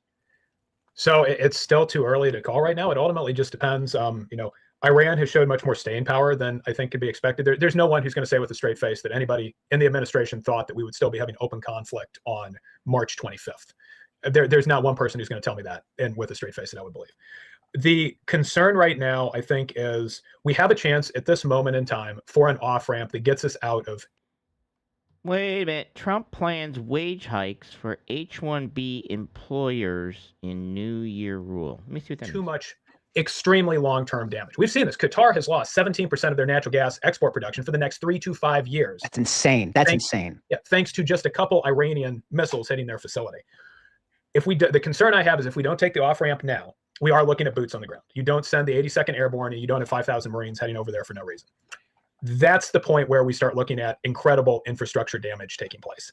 That turns it into, okay, oil at 150 a barrel for the next 3 years. Type of situation. If you have incredible facility destruction that takes place, that's what we don't want to see. And so I think if we end up walking away from the situation with basically the 2015 Obama-Iran agreement, which seems to be actually what that 15-point plan looks an awful lot like, I think exactly like it.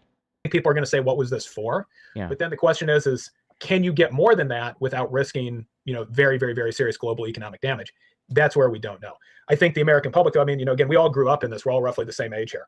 We at least got to see the debate play out. And it was extensive for those who are younger listening. It was extensive for the second Iraq war. We had debates in Congress.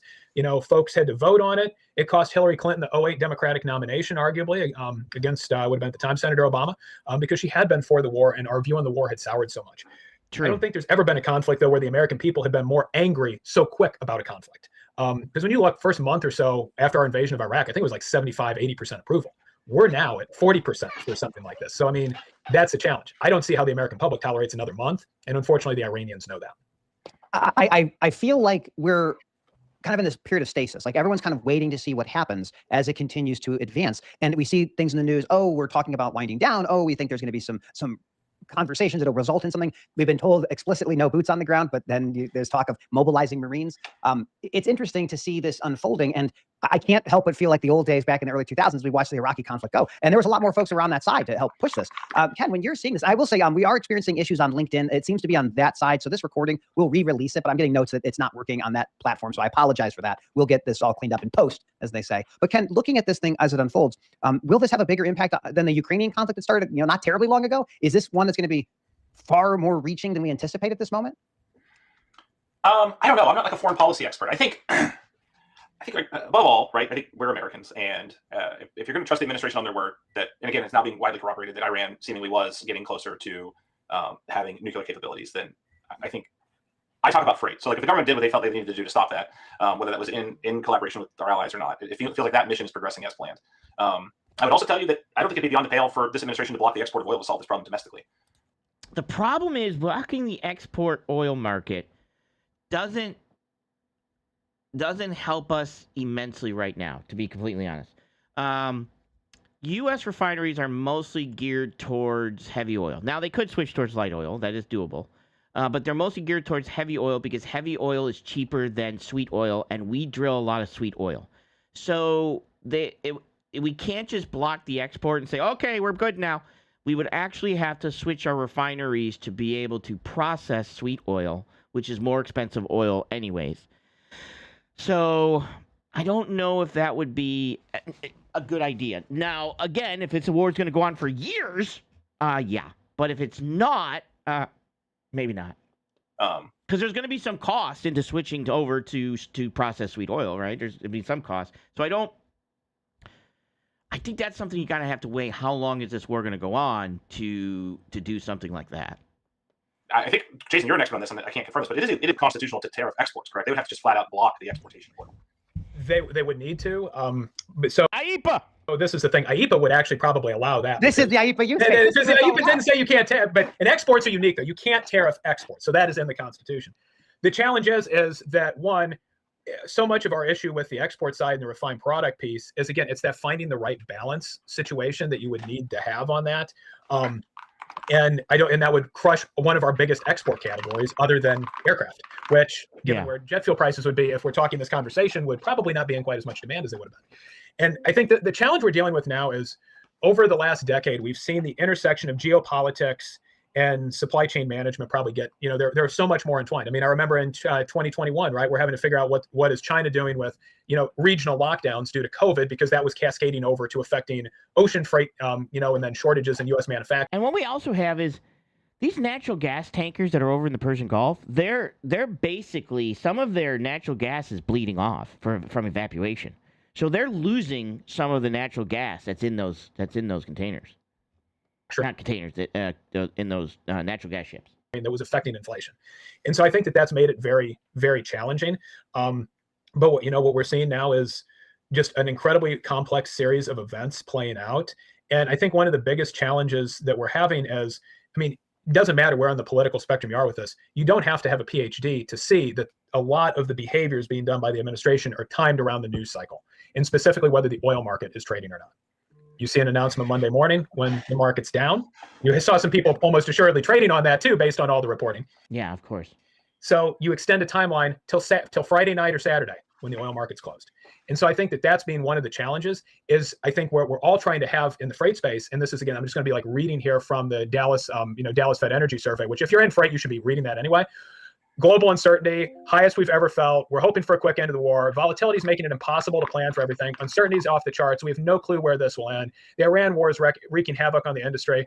All of these different things. Geopolitical factors roaring back. We need certainty, and that's what we feel we're lacking, because we don't have a sense of what is the end game for this. Hang on. When will we know? Because right now the challenge is, how do we plan? How does anybody plan from a pricing standpoint? Because every plastic maker right now knows they're about to get wrecked because resin will be more expensive. But how do they go talk to food manufacturers and say, oh, good, hang on, we got to raise things 3-4%? Resin. Yeah, somebody says I am choppy on YouTube. Top secret person. I can't tell you who it is because I do not want anybody to know that they watch me, and most likely they don't want anybody knowing that they watch me either, because that that could cripple them. Let me see. I turned off my. I'm wondering how old that is. You know what? I bet you I was choppy because of trying to send it to Substack, and it wasn't going. It looks better now. Did you see, Jason, the widely circulated memo from one of the top chemical manufacturers in the U.S. saying temporary price increases from 50 to 100%? Yeah, I bet you it was Substack. I haven't seen that one, but that seems actually like a reasonable figure. I don't know what it was because of some, not say conflicts of interest, but just, I think if you kind of bring back the phrase, you want to talk about should I panic? I would highly recommend if you haven't watched it, I would recommend to the audience, go watch the 60-minute special about U.S. shipbuilding. That's when you should panic. It is, I sat slack-jawed at my television and I watched the entire thing again. had no idea we are where we were with shipbuilding. In terms of the fact that we don't manufacture ships? Don't. Like they were comparing like a Korean company had bought, We don't. I think it was the Philly We don't manufacture enough. the Philly or the Baltimore terminal around shipbuilding, and they're trying to implement some practices, but basically they build like 3 to 4 ships a year. In the Korean yard that this company also owns, they're putting out 12 a month. Wow. And they're talking about like contracting overseas to build submarines and military vessels. So it's like these critical infrastructure components, I think, also weigh heavy into a lot of these discussions. I don't know. I think it's gonna be a fairly tumultuous time. Like it's a midterm year, as Jason said. There's gonna be a lot of, I think, a lot of back and forth in policy. But the market is poised to rebound. I think we can all agree that like we have gotten to a point where the market needs to go somewhere, right? I mean, I don't think anyone's debating that. I think that the first calls at the end of the freight recession started in November of 2024, right? So it's always the back half of next year. Back half of next year. It's like the economist that calls for a recession every year, and then once a decade they're like a Nobel laureate because Should have been listening to him. Absolutely. And so I think like the market is poised to recover, and again around that forced absolutism. I think a lot of folks are just kind of trying to get their arms around what that shape of recovery looks like, because we've seen lackluster up cycles in the freight market before. We've seen crazy gangbusters. We've seen 3-minute miles, right, in the COVID years for sure. So most people are in alignment that the market's poised to recover. Most people are in alignment that the rise in fuel prices is net bad for that recovery. And I think there's probably just a bunch of heated debate around like, will data center construction be enough to offset the weak general industrial economy? Will consumers? Okay, guys, do me a favor, hit the like. Also share this out. I believe I fixed the lag problem. That's probably why. Also. Okay, let me hit this button again. God damn it. Spending hold up because like a lot of the consumer spending drives. What about GLP? We haven't talked about GLP-1s and produce volumes, right? Like everyone's getting skinny now. They're not bev. If you're like health as a service, a subscription thing. It's great. It's beautiful. This is such a tough industry to be like absolutist about, because if you're a bev shipper or a bev beverage alcohol, these are the end times. Yep. The industrial production data shows it too. Like the production of beverages in this country has plunged since 2023. Yeah, it's just like people aren't drinking. Like, a lot of them are especially off it altogether, or they switched to edibles, right? It's like they're not drinking. Listen, I stopped drinking because it got too expensive. No. It's wild. So it's not the same experience for anyone, I think, across the economy. What about if you're a fuel hauler right now? You're having a pretty good time. But I think this is the key thing, and this is again what differs in, let's say, 2021, especially all of 2021, or back half of 17 through, call it the first half or the first 3 quarters of 18. It was everything was doing well. It was like everything was growing. You could literally just randomly throw darts. If somebody, and this shows how nerdy I am, if you put all the different industries that generate freight up on a wall, just randomly start throwing darts, you would have hit an industry that was growing with your eyes closed in the back half of 17, most of 2018, or in 2021. Now you have to aim, because again, I was just pulling up pending home sales, and this is the larger share of how people move. They're down right now, the index, and it's based off of, is down 40-ish% from 2019 levels, and it's just moving flat. And that's not even adjusting for population changes. And so like that, if you're hauling carpet right now, this is not great times, especially if you're hauling carpet that's more for remodeling work, or because people are moving, it's not good times. But if you're hauling massive storage batteries going to, sites for where a data center is going to be built, hey, battery production, to pick your poison, is up either 2.5 to 4.5 times what it was before COVID. Yeah, so a big O-dimensional stuff that is moving is what they have is, here's what they're buildings. You probably see them. There's buildings, right? In those buildings are both batteries and generators, because when the data centers, if they were to lose power, they can't lose power. Right? So they have it where the minute power goes out at a data center, it goes to battery power. That gives the generator time, and it might be 30 seconds or a minute. That gives the generator time to fire up and start charging the batteries. So those are shipping immensely. I mean, that they're hammer down, can't keep the freight, can't keep up. So we're building a lot more of those things. Most of the guts of them come from China. So true, and being tariffed, but that's where the market's at. And so I think that's why we're getting such different reads on things, is because it's not universal. You have to say certain shipper verticals are doing well, and therefore those carriers are doing well. Other carriers aren't doing as well. Prior to this, the spot market really looked great for everybody. It's just been the fact that for and I'm going to use DATS data for this, both refrigerated and dry van, any increases we've seen March to February, they're way, way, way less than what the implied fuel surcharge increase is. Russian fertilizer plants fully loaded, no free capacity. So just as Ken's chart showed, your profitability is down substantially from where you were in February for those two equipment types. How long do you think this lasts? So we know we have, it seems like, at least with the administration, it's not clear how soon this conflict can go on. But if we see energy prices continue to be at this level or higher in the next few months, like what does that look like for going into the fall or to the back half of next year? Like, are we going to be dragging this weight behind us that's going to inhibit the ability of the economy to grow? Or will it ultimately be just a blip that we accommodate and move forward with? What do you think about that, Ken? The latest Fed print, right? Growth, if you're hoping for cuts, growth came in too hot, probably to growth came in too hot and inflation came in too hot, and they kind of like counterbalanced each other out, right? Like that's kind of the summary of the book that came out for the last meeting. They're still what the market's pricing in 2 cuts at least this year. I don't know. I don't see a world where if diesel prices stay this high or higher the balance of the year that it's net good for any and everything. I don't see it net good either. I think people cut their vacations, they cut their net spending. They're very fuel conscious when they're paying for just unleaded gasoline $4 plus in the Midwest per gallon, right? They're car buying. You tend to see downsizing from larger cars to smaller cars, or general like lack of buying cars in general. I don't know. I just don't think that's a good thing. But I also don't know if that's going to happen. I would be extremely surprised if we rolled into a midterm election with the average national diesel price of $5 a gallon. Midterms will be interesting. What do you think about that, Jason? Do you think the political energy to slow this thing down is going to be able to win over the American population, or do you think it'll just be... Problem is I don't think they know how to slow this down. I don't think they know how. Here's my opinion, right? And a lot of other people seem to think the same thing. I believe we went into Iran thinking that we could just bomb the hell out of them and they would just submit. And then, because even Trump said, we didn't expect them to hit all their allies. Well, yeah, we did. 100%. Because they're hitting U.S. interests in these other countries. Okay? So, and they're droning. They're using drones that we don't have a defense for. Like, we are not setting up our bases to protect against drones. We're not putting up nets. We're just not doing it. I don't know why. But we thought we could just bomb the hell out of them. They would just say, oh, we give up. Take whatever you want. Take the whole country. It's yours. And they didn't. And then the Straits got shut down. I don't think the Fox contributor, Whiskey Pete, thought about that at all. And he just thought that they could go in and just, like I said, and he went against probably the people in the know, and they shut down the Straits. And they shut down logistics. And they're attacking infrastructure. And they're droning refineries. And they're attacking us financially. They're fighting an unrestricted warfare, where we're fighting restricted warfare, right?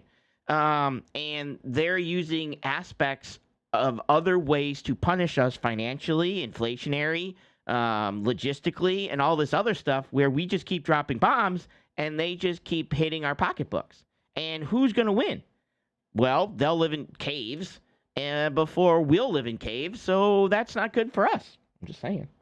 Rally around the flag. Don't worry about what we're doing. Just trust that we know what's the best option for the country. Well, that isn't what's happening. I mean, when the war is already at only 40% approval, based on the latest polls, there's absolutely no rally around the flag effect. The challenge is now is we are at a point, we've got about 2 weeks to really figure out what's going to go on here. Because if those 2 weeks, we are still in this status quo of basically nothing moving through Hormuz, energy prices are just going to start going up, and they're going to start going up in a big way. Because what's going to have happened is the Saudis cannot use their pipeline capacity to get all of their oil to the West to export it.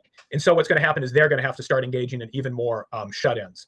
And once you start shutting in oil wells, a lot of it will come back fairly quickly, but some of it doesn't come back at all, or some of it takes several months to come back. Correct. And so what you can think of is each day that this is going on, that we're not having normal traffic through Hormuz, there is more oil wells in the Middle East being shut down, basically. Yes. And so that's going to prolong the higher oil prices. Oil's not going back. Brent was at 72 before this happened. You can forget about seeing Brent at 72. Like, that's not where the physical market's going to be at for the rest of this year. We've already done enough damage that when you see where Goldman has their predictions out, they're thinking steep come down, but oil's not going back to 72. The concern is there's a scenario where, again, we're looking at the 140, 150, 180 a barrel. That's at the point the economy falls into a recession. What would that look like? What would be the first kind of indications that there's a recession coming as a result of the increasing fuel costs? Terrible. Slow down in shipping. Jobs numbers. So one of the challenges right now is that there's a very good chance our population is actually shrinking, which we've never dealt with before as a country. It's a bad thing for freight because fewer people means fewer amount of stuff that needs consumed. But if we start to see job growth, numbers that are, let's say, negative 100, we had negative 92,000 for last month seasonally adjusted. If we're consistently negative and we're talking... Yeah, but we've been consistently negative for a while. Like, if you really want to know what the first markers are going to be, it's going to be in logistics. We're going to start pulling numbers. Our volumes are going to be down. And things like that basically, that'd be something, because that means people aren't buying things, even less than they are now. Negative 50,000 or more, that's a pretty good indicator that jobs are indeed being shed. So that would be probably the best higher frequency indicator. I mean, it'd be monthly to look at, where we would start to get a sense of this. Again, I think that this administration will do whatever it can to not have 140 or 150 a barrel oil, because there's a very clear midterm outcome result with 140 or 150. Problem is, I don't know if they know how. What are the levers the administration can pull to keep it beneath? Ken mentioned maybe using IEPA to ban export, but that would be insanity, I would imagine. Right, and That's not going to do it. It'll all be fine. I mean, the big thing is not escalating more. That's not going to do it. That's not going to do it. Even if you banned export of oil, that's not going to do it because we'd have to swap refineries over to from heavy oil to refine light oil, which we can. But that's going to take time. That's going to take cost. That's just not going to do it. With Iran in terms of ground troops. So that's really the only card that is left to play is essentially how the military campaign gets waged. But herein is the problem from a strategic standpoint is our enemies know this. The Iranians know this. And so if they know that the whole goal is not to have 140 or 150 a barrel oil, you can start to plan your strategy around that. You saw that decision again. Was it Friday night? You have the threat that in 48 hours, if traffic in Hormuz is not flowing freely, we're going to target your power plants. And the Iranians coming back on Sunday saying, that's fine. We're going to blow up the Gulf Coast nation's energy infrastructure. And we proved it with Qatar that we can do it. Correct. And you saw this behavior. And so that is the challenge is geopolitically, we don't have as strong of a card as we'd like to play because the concern about the energy infrastructure is clearly so paramount in shaping our strategic decision making. What does the Iranian have mentioned, or at least suggested, that their goal is to see a $200 per barrel number? What does $200 per barrel of oil look like? What would that mean for transportation or just Americans more generally? Ken, where would that put gas? Or that put diesel? What, like at least 8, maybe 8 to 10 nationally at 200. I mean, so much at that point goes into the retail wholesale spreads. Like they could. I mean, you asked what the administration could do. They could temporarily nationalize or put rationing on non-commercial uses of diesel. And the problem is it's not just. I mean, diesel pricing isn't just trucking, right? You also have construction equipment. You also have now that's oil, right? So at $200 a barrel oil, there's a lot of products made with oil, plastics, rubber, all kinds of things like that, right? You are at $200 a barrel. Chemical companies, it's astronomical. The amount of things that the price things could be fiberglass that could be used. The supply and demand levers exist. They're all just wild to think about. I mean, this is an insane conversation. That's what I love about it. But and this is the challenge. I mean, at that point, if oil got that expensive, here's the thing: the economy's going to fall into a recession because the Fed's going to have to raise rates. I mean, the concern was the producer price index data for February was really, really, really troubling to begin with, and that was no energy shock. We know because it's not just oil right now. Also, it's natural gas, it's fertilizer. It's DEF. March's reading is going to be bad. We know at this point April's reading is not going to be great. The challenge is the Fed is going to have to start looking out, and the Fed meets again in June, I believe, I think there's an April meeting coming up. They're probably unlikely to do anything at that. But then that June meeting, if we're talking oil still at over 100 a barrel at that point, I'm guessing the Fed's going to probably raise interest rates, and you can imagine the reaction that will have happen. But that's their only course of option. So that's the other entity we have to consider here is a Fed that is very clearly still independent. And so if oil stays where it's at right now, you're probably going to have an interest rate hike in June because that's the only solution to try to get inflation under control. And I don't see a world where we go back beneath $100 a barrel as we continue to see infrastructure around the Gulf get destroyed. Even if you were to clear the Strait of Hormuz today, there's so much back glut out there. It's going to take time to get out there. Months and months. As we kind of get close to the wrapping up of this, I want to pivot to another place. We talked before we started recording, and I always love talking. I mean, this is not the best place to talk about nuclear proliferation, but I think it's a great time to have brilliant guys help me kind of think through this. The only country that I'm really aware of that had nuclear weapons, that voluntarily relinquished the nuclear weapons, was Ukraine. And when Ukraine did this after the fall of the Soviet Union, they had this and South Africa treaty with both the Russians and with the Americans of territorial sovereignty. Like, you're not going to take my stuff, and I'll give you up the weapons of just mass destruction.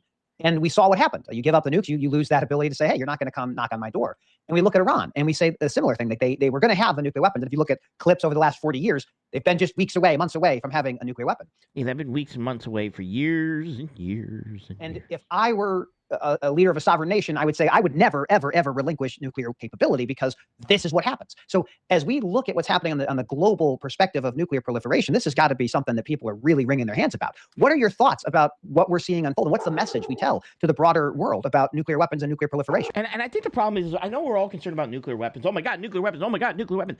But the problem is that nuclear weapons isn't the most scary thing nowadays, right? Nuclear weapons are, to be completely honest, are almost obsolete. You can do way more damage, and it's way more efficient not using a nuclear weapon, which basically wrecks the land and wrecks everything that grows there and does all that damage just by taking down power grids, right? I mean, think about the United States. If you were to just take down a power grid where we lost cell phone service or we lost electricity in big cities for weeks and months or whatever, that would be way more. We'd end up unaliving each other before any military would have to come in and then they could come in and clean up.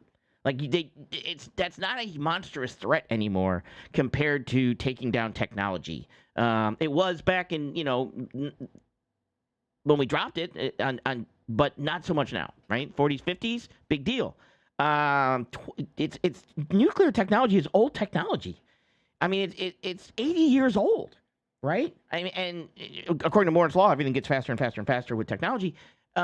You take down a power grid in New York City or Los Angeles, let me know how that works out for you. Where it's down for months.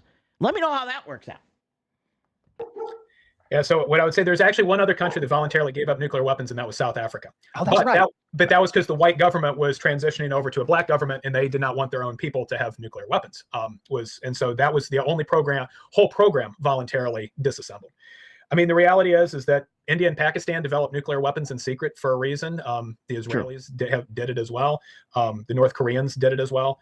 That is the lesson every leader is taking away from this. The other aspect of this that gets a little troubling is when you look at how the Europeans certainly view the U.S. as a very volatile nation at the moment, is you only have one country in NATO that is fully nuclear independent, and that is France. Do we see Germany have a conversation that, hey, maybe that needs to change for us? Because, and the reason I say that France is the only country is because the UK's nuclear arsenal is all submarine based, but it's our system. So we have to maintain it, and therefore we sort of get usage rights on it. I see. Okay. But so any type of world where, developing nuclear weapons is where we want to see, is not what we want to see. I cannot fathom that Ukraine at some point is not going to seriously think about that decision again. I don't think they will. They're literally doing so much damage with drones, cheap drones. They don't need nuclear weapons. They're kicking Russia's ass with drones. This is the other thing with Iran. Ukraine has sent advisors over to help us. The Russians, I would be willing to bet, have sent advisors over to help the Iranians. 100%. And that is the other thing that we have to keep in mind in terms of the length of this. There's only one country on the planet that is really massively benefiting from this conflict, and it's the Russian Federation. Yeah, the sanctions are gone from a lot of their petrol products. Yeah, so Russia's booming right now. Normally going to Western Europe, that can go back through Russia. I have to imagine the Chinese are probably pretty excited, or at least okay with this, in the sense that it keeps American hard military stuff out of the Taiwanese area. But I don't know. It's an interesting time. I think China looks at this and says, wow, we've learned a tremendous amount from this. Because if you want to bet they're not understanding and studying U.S. tactics, they are. The concern with China is simply, will the West ever stand up to China if they basically say, okay, Taiwan, you have an option, become a part, or it's go time. Quite frankly, I don't think any of us will be there. I think we will all basically say, you know what, not our problem, not our fight, not worth the damage. And that will be that. So I think that's a concern that Taiwan has, is if it sees that the U.S. basically signs an agreement fairly quickly because of concerns about economic pain. If you're the Taiwanese, you have to say, well, they're not gonna engage China on our behalf. Right. What are your thoughts on that, Ken? I'm a freight guy. So I think what I've known my entire career is that for most folks in freight and logistics, especially the brokers and carriers that we argue with on LinkedIn and FreightX on a daily basis, volatility is good. I think the only volatility that is bad is fuel volatility, unfortunately. So I think we're a little bit of a impasse, if you will, on some of this, right? Where I think some of the volatility in the market, some of the volatility around capacity enforcement, the eligibility of non-domiciled CDLs, I think those were all tailwinds to the spot market to keep it more kind of foamy and all of that. I think an unwelcome headwind has been fuel, and it's one that I hope. The unfortunate thing about fuel is that a quick recession in high fuel prices can actually be a double whammy for carriers. Carriers that weren't able to negotiate up the full amount of their pump price fuel increase. If fuel prices come down quite quickly, they can actually see revenues erode even further, right? Because then shippers or brokers are like, well, hey, fuel's down. You told me last week you needed more because fuel was up. I'm not going to pay you more right now. So that can be just very troublesome. So as we get closer to wrapping up for today, I'd like to kind of leave it with each of you guys to kind of help me understand. My feeling right now is I don't want to panic. I don't think that's reasonable. But there's these other things that seem, do we have a big recession coming? Do we have more nuclear proliferation? Do we see more advantageous conflict? Maybe we'll go and take Cuba. It'd be a nice little thing to pick up, as the president said. So I'll start with you, Jason. Should I panic? No, there's no reason to panic. Should I panic? What do you mean by that? I don't know if I'm panicking. I'm getting more and more concerned. We're just, again, we're in the type of volatility right now. It felt like we were at the initial stages of the pandemic when we just didn't know what was going on. It feels almost a lot right now. March of 2026 is feeling a lot like March of 2020 when we just didn't know what was going on there. It's something about March, because when March of 2022 was the last big spike of energy prices after Russia had invaded Ukraine at the end of February of that year. Yeah. And so I think that for me, it's, it's kind of trying to step back and say, okay, $4 a gallon gas, that doesn't cause a recession in the United States. $5 a gallon gas, I think that gets us because of how consumers are strained a little bit closer to the borderline. Problem is $6 and $7 diesel. Add $6 and $7 diesel. If we go to 6 or 7, then that's the point you probably have to assume, okay, there's going to be a true slowdown of activity because the Fed's going to be raising rates at the same time. I think if you're a carrier out there is recognizing, okay, probably 2026 is not going to be the year of consumer spending on appliances and things like that. So if you're hauling that type of freight, I wouldn't be expecting much growth. Data centers, anything associated with that is just doing, again, phenomenal right now at the moment. Yeah, 100%. And so I think that's where, it's recognizing the different shipper verticals are going to fare very differently. And then recognizing what type of shipper verticals are most sensitive to energy, price situations. And to me, what I'm just taking away right now is the U.S. consumer is going to be more strained in 2026 than what we anticipated. As long as the ultra wealthy keep spending, it'll probably keep the economy out of a recession. But you may not see that single family housing market recover like we were really hoping it would this year. I think it's very difficult right now to get excited for where single family housing is going to be at in 2026 versus if we were having this conversation a month ago. Yeah, it's true. I'm wondering if, though, this will help me with my used car purchase. I'm going to be having to get a used truck.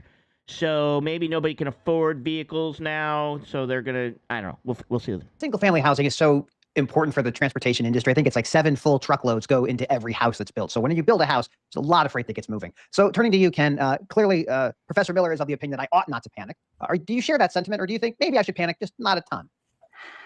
I would only panic if you are a broker who submitted a bid to a large shipper based on 2024 pricing. Oh, son of a bitch, Ken! No, actually, I didn't do it in 2024 pricing. I'm fine. Then you should definitely be panicking. You should be. What do you mean by that? I know. Packing boxes, and you should be downloading your contacts to take with you in your next job. But no, I don't think panicking is ever a good solution. I think I was pretty confident this was going to be like the 13 to 17 market prior to the oil thing. Like that was what I don't gamble, but I would have probably placed a nominal wager. He doesn't gamble.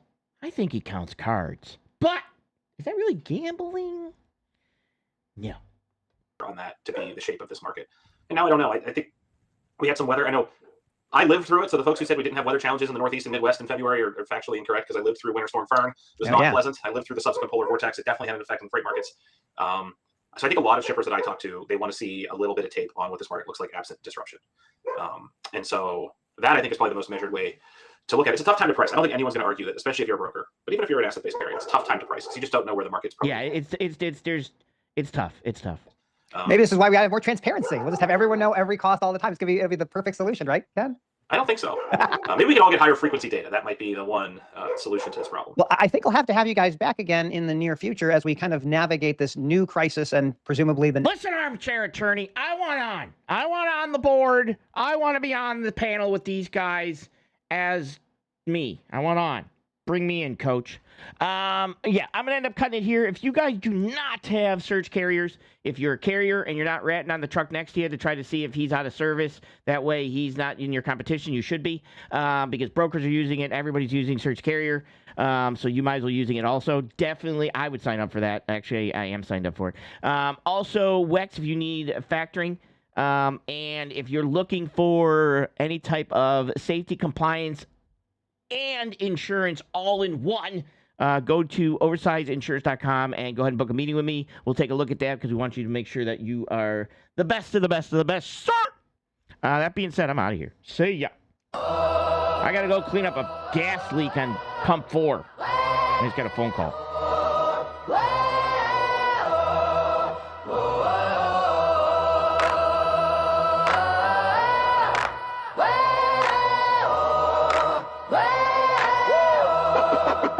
Hear the echoes in the night sky, where stars and headlights entwine. Tales of diesel and determination, living life beyond the white line.